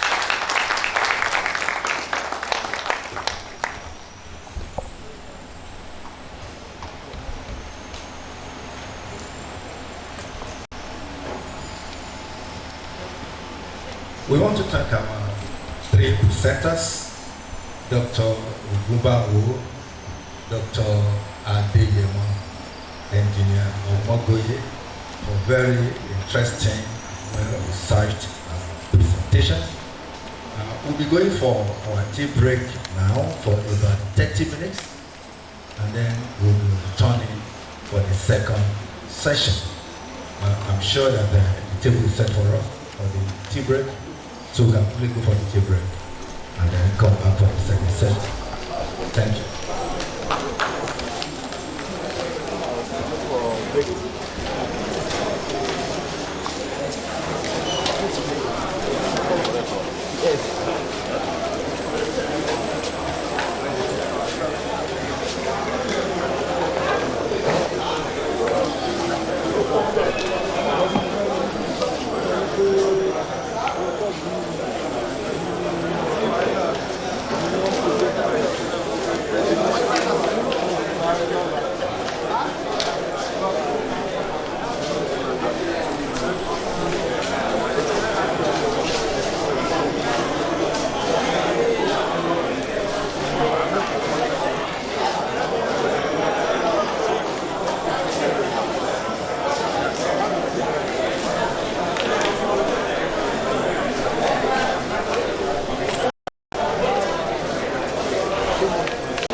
Please use your breakfast tickets in your package.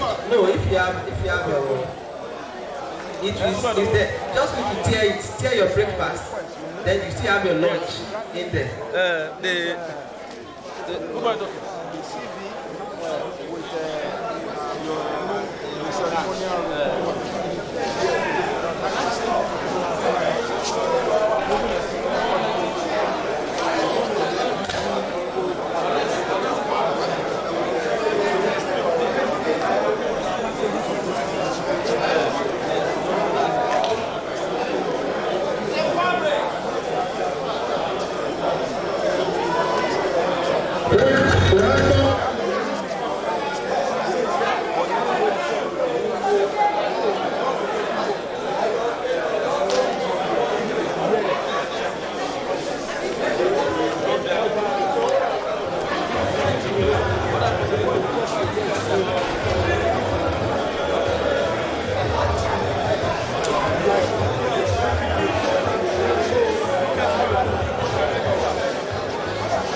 oyin máa gbé padà síbẹ̀.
distraction that time I come in.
than 1 million naira. Why millions of Nigerians can't feed their families?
Attention please.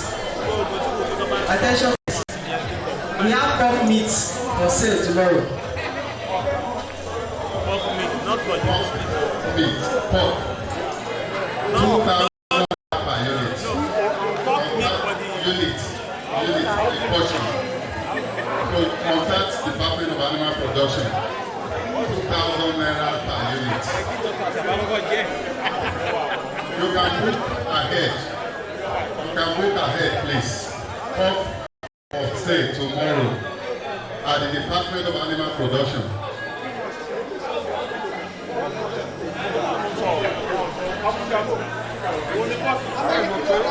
Please go ahead so I will know per unit. Office. 2,000 per kilo.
I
Otherwise, I become a sinner.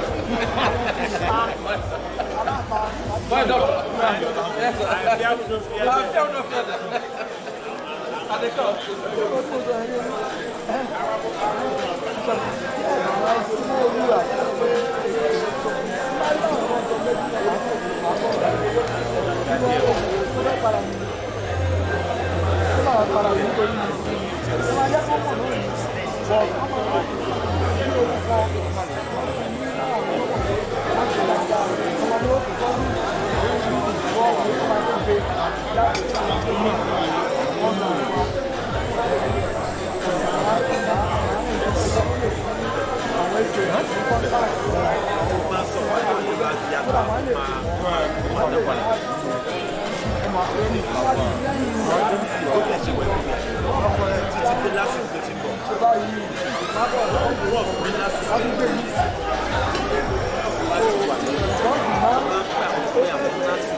Please let's settle down for the next session, please.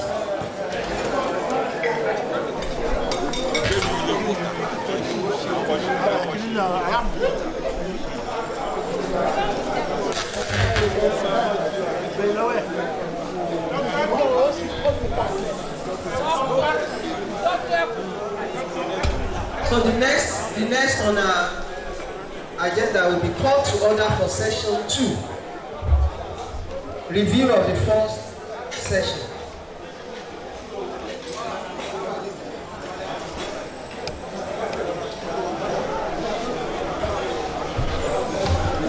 And this will be taken by Professor Olamade. Please let's settle down for session 2, please. Please enjoy your tea. We'll come and take the cup and serve it.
You all welcome back from the tea break, and we are set for the second session to remind of ourselves what transpired in the first session, here we have, so that we set the second half of today's program. The first paper presented was by Dr. Bangu. In 2 modules, understanding the role of quality research supervision in national development, and then the second module is developing innovative research culture. Now, research is closely linked to national development. And when we talk about national development, we are not talking about economic development alone. We are talking about the total welfare of the country. We are talking in terms of human development. But the economy, the research and everything is geared towards human development. And research is a very important tool in human development. If you look at the advanced countries, and we look at the private sector driving their economic development, we discover that they are research-intensive sector. Now, I know you are aware of this, that it is commonly said that the companies founded and operated by Harvard graduates have total annual turnover that is greater than all the economies of Africa put together. So by the time you add the companies founded and operated by graduates of Stanford, then you discover that few companies are greater than Africa put together. Now, we used to joke in the 80s asking ourselves, would you rather be the president of General Electric, or you want to be the president of Nigeria? Now, why do we ask that question? Because in the 80s, the research budget of General Electric is twice the budget of Nigeria. That is one company saying, in this operating year, we are devoting this much to research. Also in the 80s, the company we call Daewoo here, I don't know how they pronounce it in South Korean language, Daewoo. The net profit of Daewoo in 82 was more than total budget of Nigeria. So, would you rather be the president of Nigeria or the president of Daewoo? So that tells you what research does. Why will a company like Daewoo operate a university? Why will a company like Motorola operate a university? To support their operation. If we get to Seattle, the US, Washington State, all the universities and polytechnics in that state supports one company, Boeing. So when you say that, okay, there's fellowship in this country, there's fellowship here, they want you to research into this, we want you to research, they are not dashing you money. You are researching into their areas of national need. They are not just giving you money. They've established what they are going to need. And they are looking for researchers who will work in those areas. And they've identified you and said, okay, come over to Germany, we are giving you 50,000 Dutchman. You are just working to develop the economy. So, research is very, very important to national development. We remember the COVID era. That within a short time, several drugs were developed and we were able to bring that plague under control, and that is research. So, research help us to develop critical thinking, to generate new solutions to problems, improves our quality of life. And Dr. Ogunbawo also tells us that it makes original contribution to the advancement of the knowledge frontier. Now, quality of effective research supervision. Now, to be an effective supervisor, what must you possess? Experience and expertise. You cannot give what you don't have. Effective communication skill and availability. I've been told that non-availability is a liability. If you are not available, you are a liability. So you have to be available to your supervisors. Rapport and compatibility, leadership and mentoring, network and opportunities. Now, how do we improve the quality of research? We are told, we are given 4 ways there. We went further to talk about developing innovative research culture and gave us 10 principles. Okay, always look forward and not backward. That's it, forward thinking. We cited the example of a country, China, talking about maybe 2050. Okay, in Nigeria we asked ourselves that we have enough of us to be around 2050. So that is forward thinking. Okay, failure is a learning process. Yeah.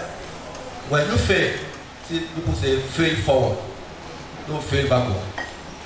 There's this case study of Lasustech.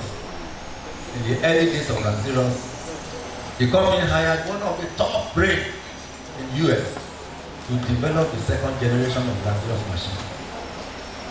The man himself, being an engineer, was involved and was telling this man that this route we are going will not work. At the end of the day, they spent about $1 million. Those time, maybe in the 50s. $1 million. And the design failed. And the engineer thought that the best thing to do, at least for integrity purpose, is to resign. And Lasustech told him, sorry, I've only used $1 million to show you what will not work. Now that you know what will not work, sit down and do what you want. And in 3 months, he got it right. So, failure is also part of the process of moving forward. Okay, be more particular about what you do than what you say. Be very passionate about your goals. And then and on and on and on. 4 pillars of building innovative research culture. Okay, analyze the culture of the environment so that you know if there are any impediments to innovative thinking, challenge the status quo. Always ask why. Why are we doing this way? Is there no better way to do it? Okay. Get comfortable with discomfort. That is, try and do some disruption. Disrupt something, turn some things around, and see what result you are going to get. Remove personal barrier. Personal barrier may be some skills you don't have. Personal barriers may be your way of thinking. Okay. Remove all of those so that you can get into a culture of innovative thinking. Let me quickly move into this second module. Okay, that's the principles of innovative thinking. Okay, that's it. Always start with why. Always start with why. I once worked somewhere in a research institute, and when we are starting a new project, okay, yes, we have the project team, but then the whole of the center will come together, the body, and then we have something called the ideas basket. It's not a visible basket. There's no basket anywhere. But we're going to envision a basket, and we're going to be dropping ideas into that basket. By the time we finish that session, maybe 2 or 3 hours, the research team have enough ideas to kickstart. Within 2 weeks, by the time they are presenting their proposal, you discover that they are very close to where they are going. We'll review it again, set up another basket. So, because we are always asking why. People are always bringing new ideas. It's okay, and also that is also part of the principle. Be open to new ideas. Be willing to take some risk, like Mr. Ranziro. He spent that $1 million. He knew that it would not work. But at the end of the day, he succeeded in making the man to do what he wanted. So be prepared to take some risk. Okay, fail with pride. Now, I was told that in Stanford University, Stanford is the best design university in the world. I don't know whether they still maintain that. Engineering, Dr. Bakali, Stanford University. Yes, you are ranked the best in design. But this is the way they train their students. They give you something to design, and they give you what they call mistake quota. They give you about 5, maybe 10 to 20. That in this design, you must make 15 mistakes. Because if you are to design it the way they have been designing it before, you are not going to make a mistake. So that is, they are forcing you to think innovatively, and they want you to make mistakes. But that mistake is what another person will also research on as a, before you know it. So they are always coming up with novel designs. So fail with pride, and failure does not mean you have failed. You have not just gotten it right at this time. You will get it right next time. Okay, the second presentation by Dr. Adeyemo was talking to us about the types of doctoral program. So we have the academic doctoral program, the PhD that lasts 3 to 4 years, mostly by research. And he warned us, when we are running for a program, please know exactly what that program is all about and how is it going to be interpreted elsewhere. He cited this example of Bachelor of B. Okay. I didn't know the difference between MSc by hospital and the MSc by research. I don't even know that there's any difference. I only got to IFE and I wanted to do PhD, and they said no. Say why? Yeah, I have to do MSc. I had 2 master's degrees. I came to with 2 master's degrees. And they said, yeah, each of your master's degree, each of them is a 1-year master's degree. I said, yeah, that's the way they run it in US. They said that is master's by coursework. We take master's by research or PhD, and that one is 2 years. 1 year of coursework and 1 year of so if you're asking that why do I have 3 master's degrees, it's because OEU refused to take me for PhD. They insisted that I was doing an MSc by research. I wanted to work it, and the the PG coordinator called me back and said, do you need this page? I said, yes, I need it. How long will it take you to do this? And I thought, and I decided to do it. But nobody told me that there's something called MSc by coursework. There's another thing called MSc by research. So we have to find that very well. And it may also be the same thing with PhD. So we have all this DBA, Doctor of Business Administration. Okay, I have someone who did that DBA, Doctor of Business Administration, and we are assessing him for professorship, and they said that he has to PhD. Sorry, he don't have a PhD. Yeah. So we have to be very careful. Then we also have the professional doctors, like doctor in education and the rest. So let's know the equivalent, let's know what it's all about, so that we know what we are getting into. Okay, style of supervision. That is mainly about relationship. How do I relate with my supervisee? Am I a dictatorial supervisor? I just want him to reproduce me, or I want to reproduce myself in him, or do I want him to attain to his fullest potential? Am I assisting him to be who he is destined to be, or do I want to create another of myself in him? So your style is very, very important. Some people have abandoned their PhD programs because, okay.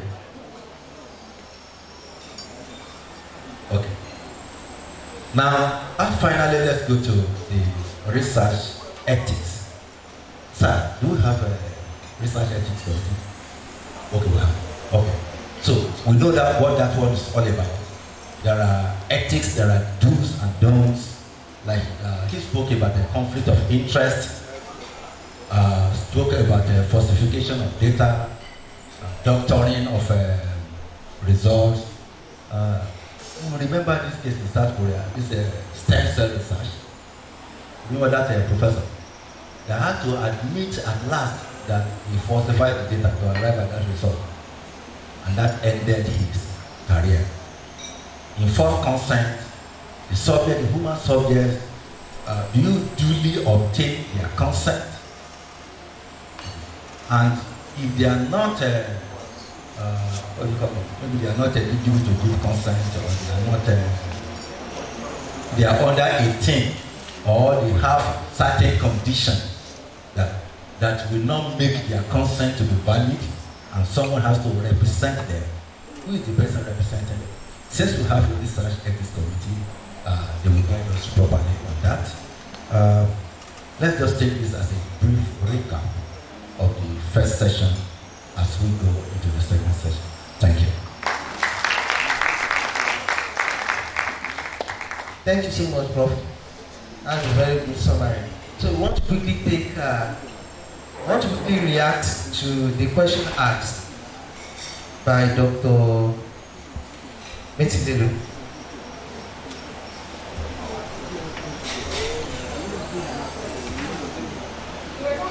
He made some remarks and suggestions. So all suggestions are noted, sir, for action. So the next on our plan is to take research project management, but we have to skip that to number 10, module 8. Module 8 is talking about thinking beyond the thesis, enhancing researchers' ranking visibility. And this is going to be taken by Dr. Suraju Abiodun Aminu. Let's put that together.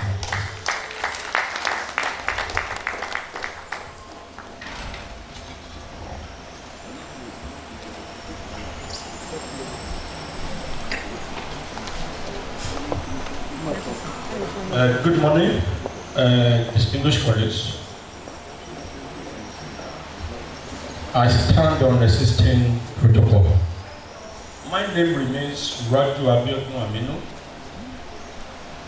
and I will be making a presentation, a kind of step down, not as detailed as we had it.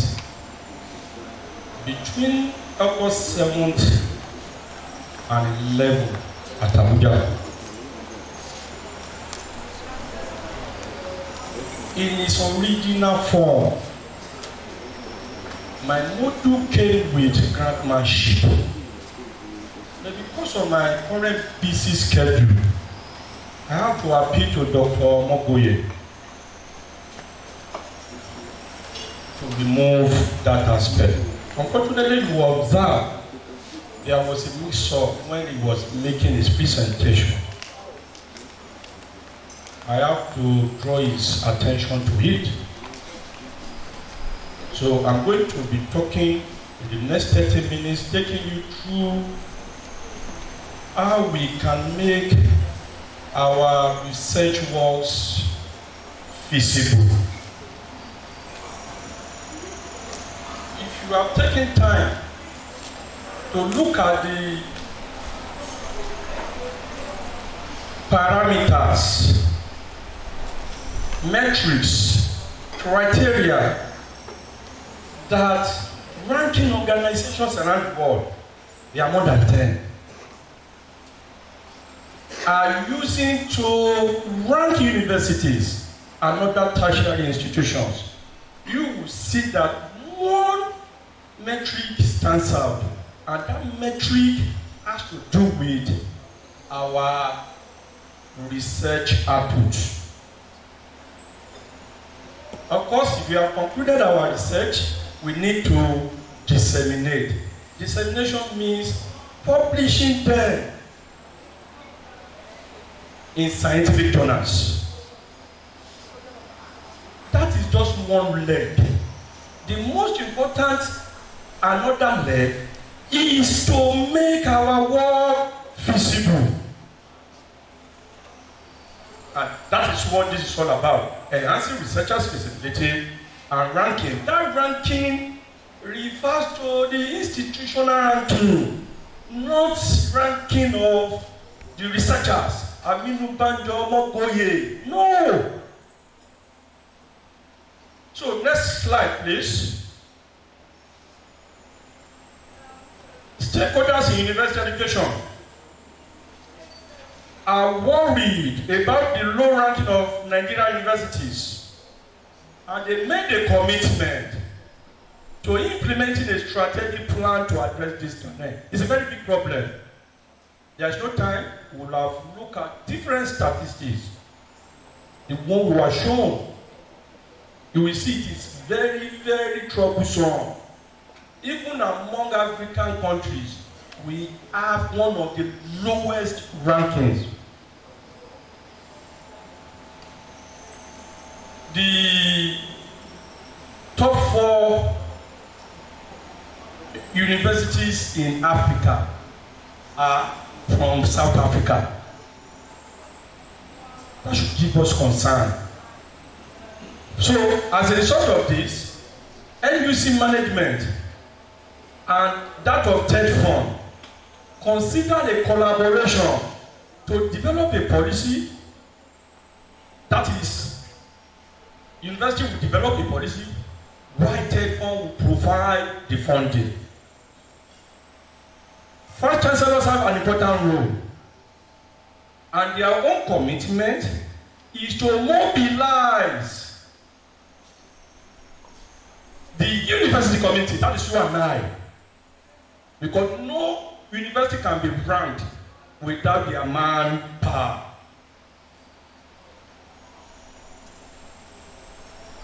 UI is the top university in the world. If you correlate the research visibility and citations of UI scholar, you understand they are doing very, very well, and their research works are feasible. Some of us here are doing very good research, but our research are not feasible. And as long as they are not feasible, nobody will use them. As long as they are not used, nobody will cite them. If they are not cited, it will affect the university ranking. So, what is our role? All academic staff in Nigeria, we individually and collectively commit to featuring their scholarship on global platforms are served by global ranking institutions. It is high time we stop publishing in hard copy journals. I am appealing. That is in the past. If you want to submit your papers for publication, one important question you should ask is whether that journal is online. If not, no matter the name, please, your work, my work, must be assessed on a global basis. So the commitment is faithfully adhered to will make research by Nigerian scholars feasible and impactful. Please, next.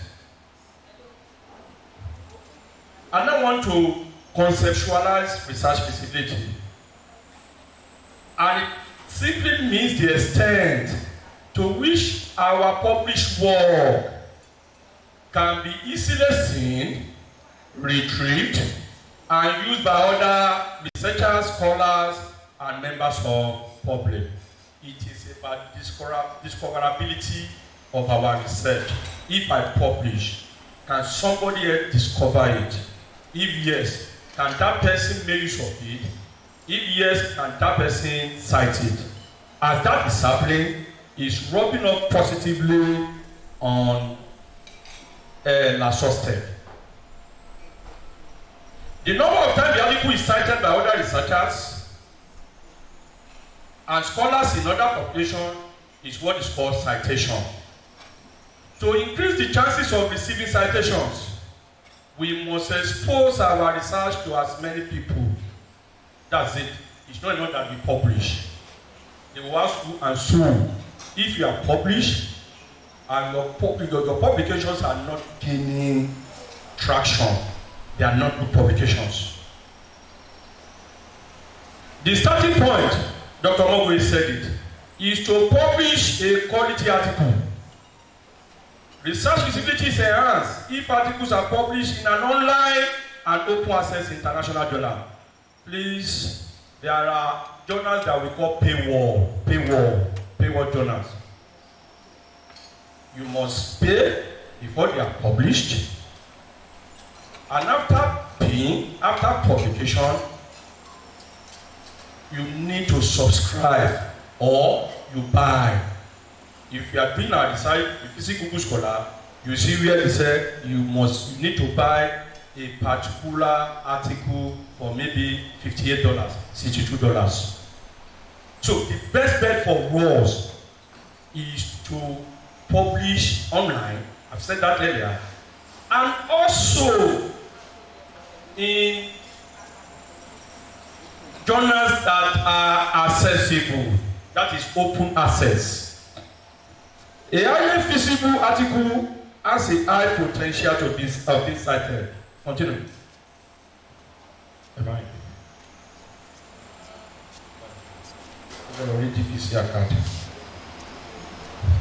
What are the benefits of having our research feasible? There are many as listed. It makes our research widely available to a large audience. It increases citations. It increases the impact that research has on that audience. Our university, like I said earlier, can leverage on that for ranking. It increases our reputation as researchers. All over the world, people are seen as citing our work. It enhances our credibility. It provides opportunity for grants, and so on and so forth. Next. Now, these are the ways. I've examined 6 ways through which we can make our research feasible. And the first, not in particular order, all the 6. As a matter of that, by the time we finish looking at them, all of them are very, very important. The first one is institutional and or personal repositories. We all know that once we publish, especially in an online outlet, our articles will appear on their websites.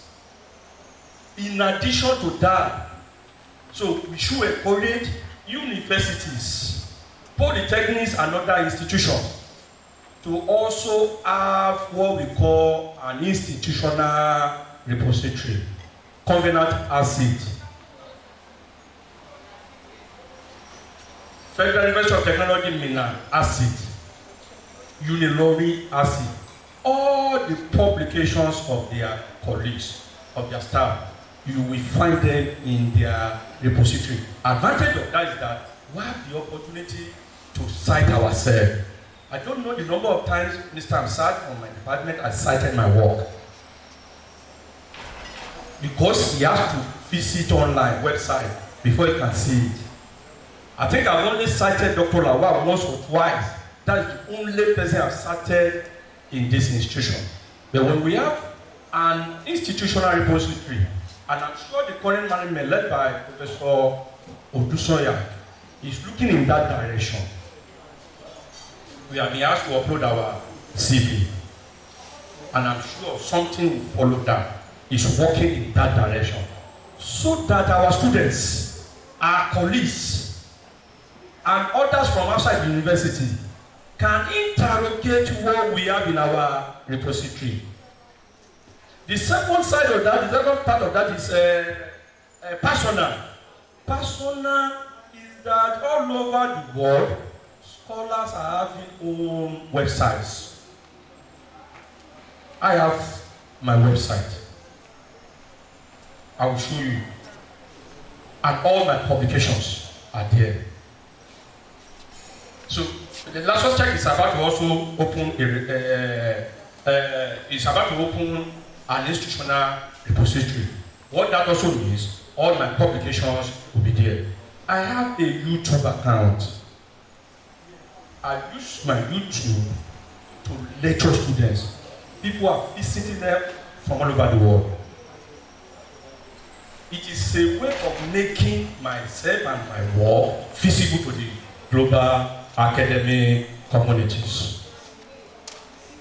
Next, I started some global institutional repositories. So what I've done here is for us to go through. One of them is Repair. Please go through it. See how you can exploit the opportunity this book has. Next.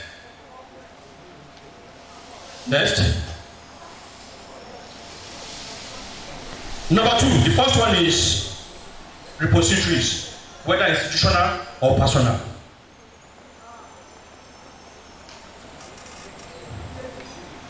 Hello? Have you missed something? There is a place I show my website. Hello? Where is it? Have you missed anything?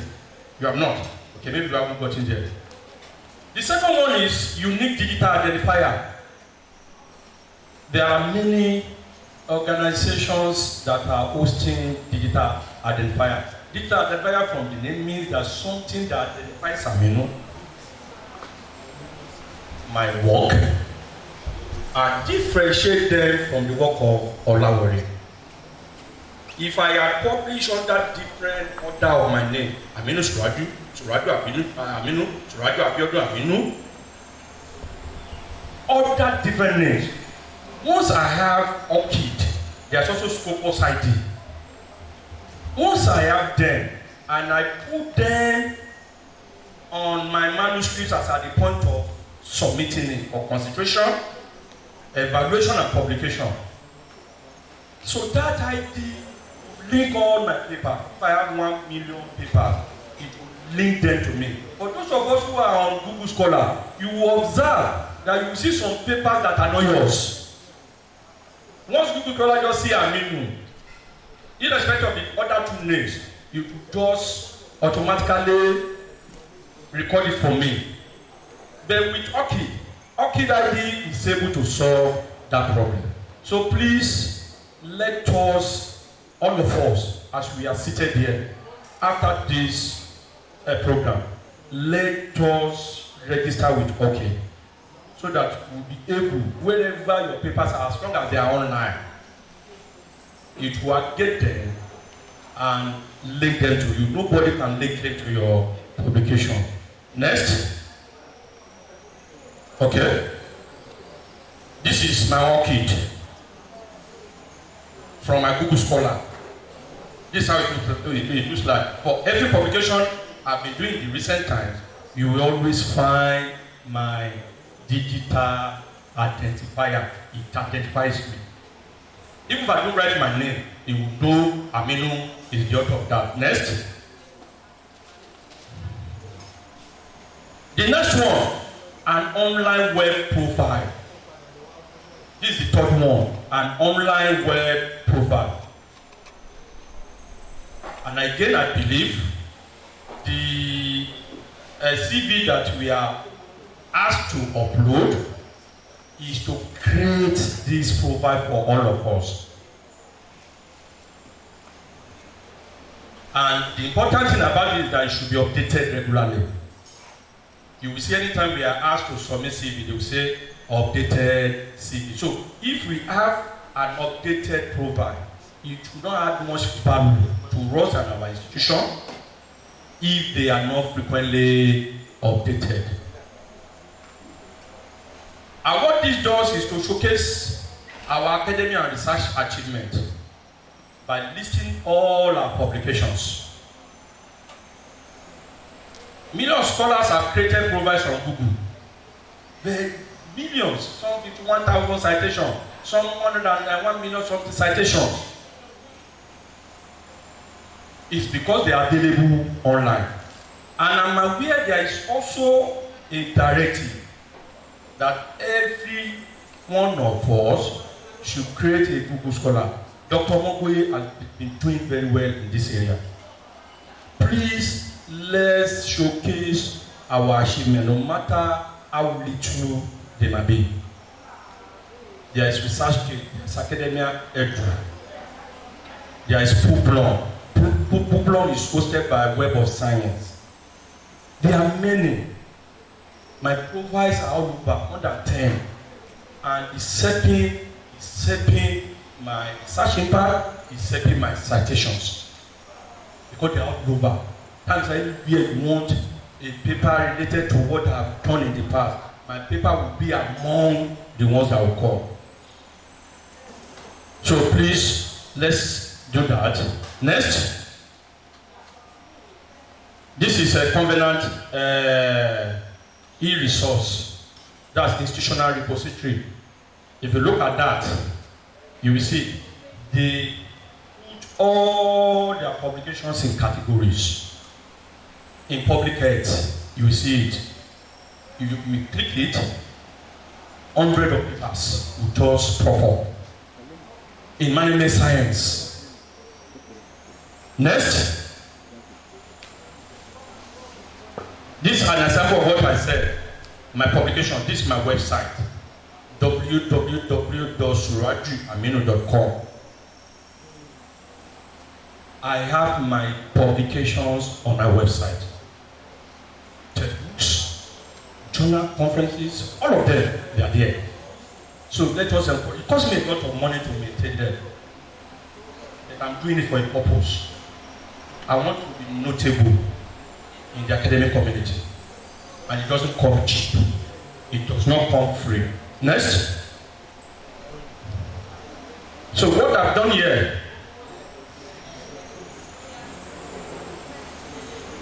is the listing of my publications on Google Scholar.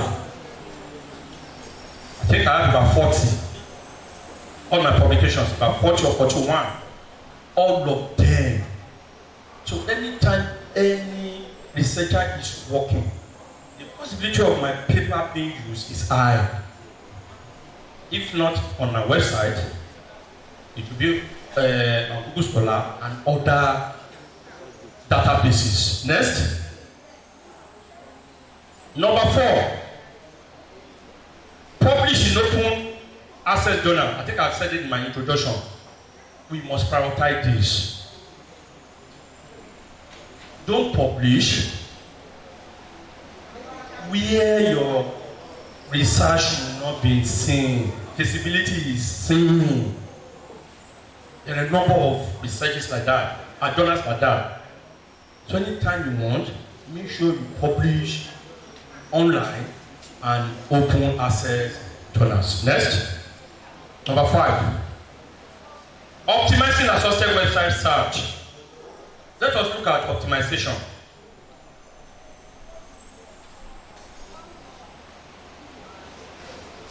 It's a way of improving our research feasibility and the university ranking.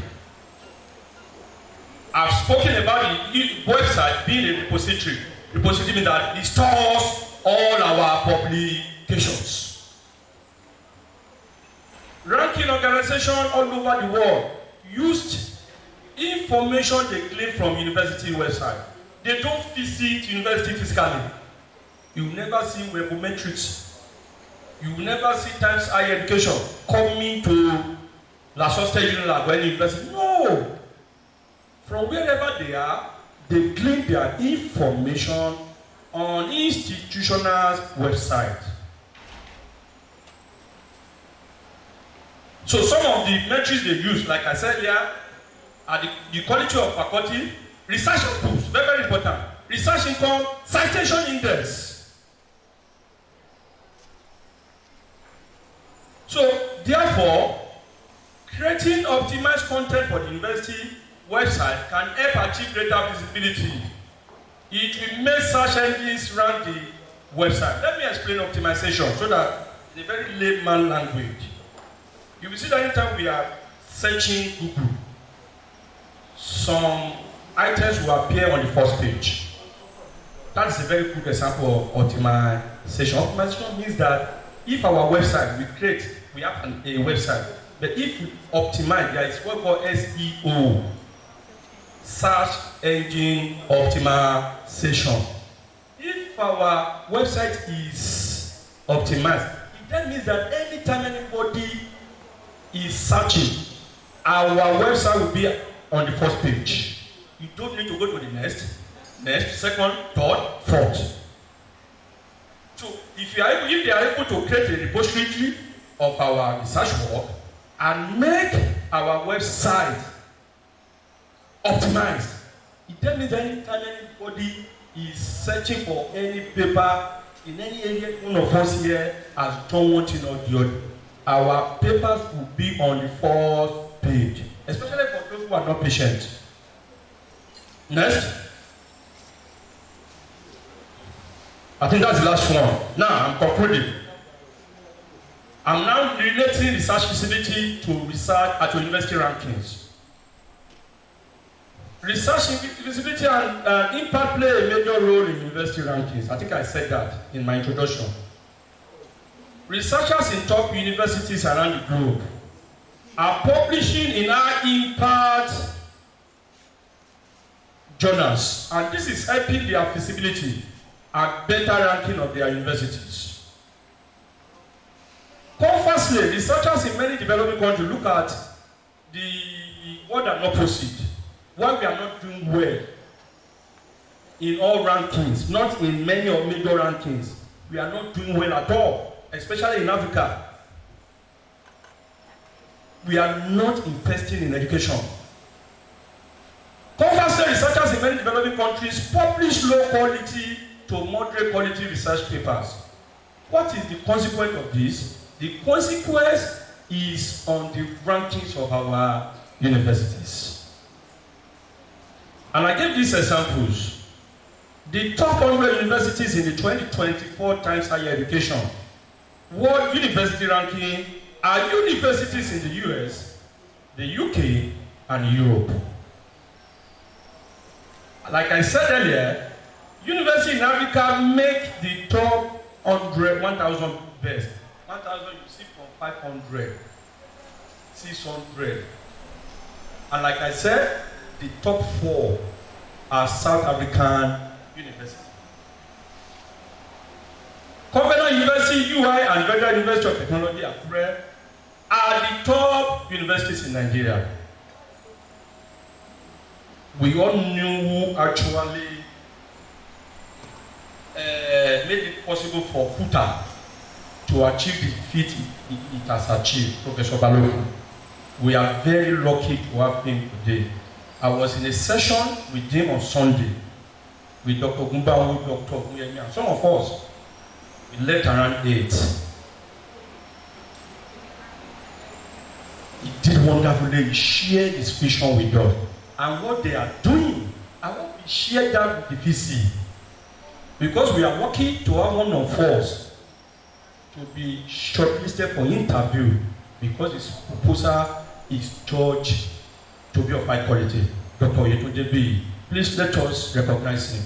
It's no means a small feat. Please, can you get up if you are here, Dr. Yetunde? We cannot talk of research without recognizing him. It's part of what they do in FUTA. He said they recognize those who are doing well. Dr. Moge was also there. We left here around 8 o'clock. About 6, 7, 8 of us. We wanted to see how we can prepare him for the interview on 11. Abi, he's going to Abuja. So we'll try to greet him, to prepare him. So what I've done here, as far as I can remember, these are some top researchers in our Lasustech as far as Google Scholar citations is concerned. You will see Professor Lusaya is topping the league with over 2,000. Please, let's appreciate him. It's not easy. Citation is not easy. If you have 100, you should consolidate on the 100. Let me share this with you so that you will appreciate. There is H index there. In Covenant currently is the second best university in Nigeria. I hope you are aware. We are not aware? So please, there is H index. Can you zoom it? Please zoom it. I'm going somewhere so that you understand the importance of citation with what I'm about to say. What is a physics H index? Only here. I-10 index equal 40. The second one is Professor Deloye DVC Akkad. What is his H index? Then I-10 index. Then the last one, Amino, is the next one. If you look at Professor Deloye, is 572 citation index. My own is 423.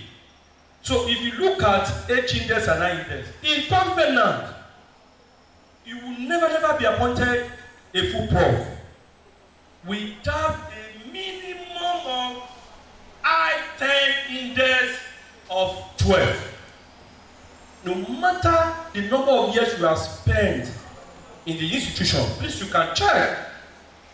No matter the number of publications you have published, nobody reckons with you as far as professorial cadre is concerned without having a minimum of I-10 index of 10. It's very technical, so let's find time to understand the meaning. So next, I'm concluding, ladies and gentlemen. As we have seen, research publication are major metric used globally to measure our performance. In some institutions, the strength of research is stronger than teaching.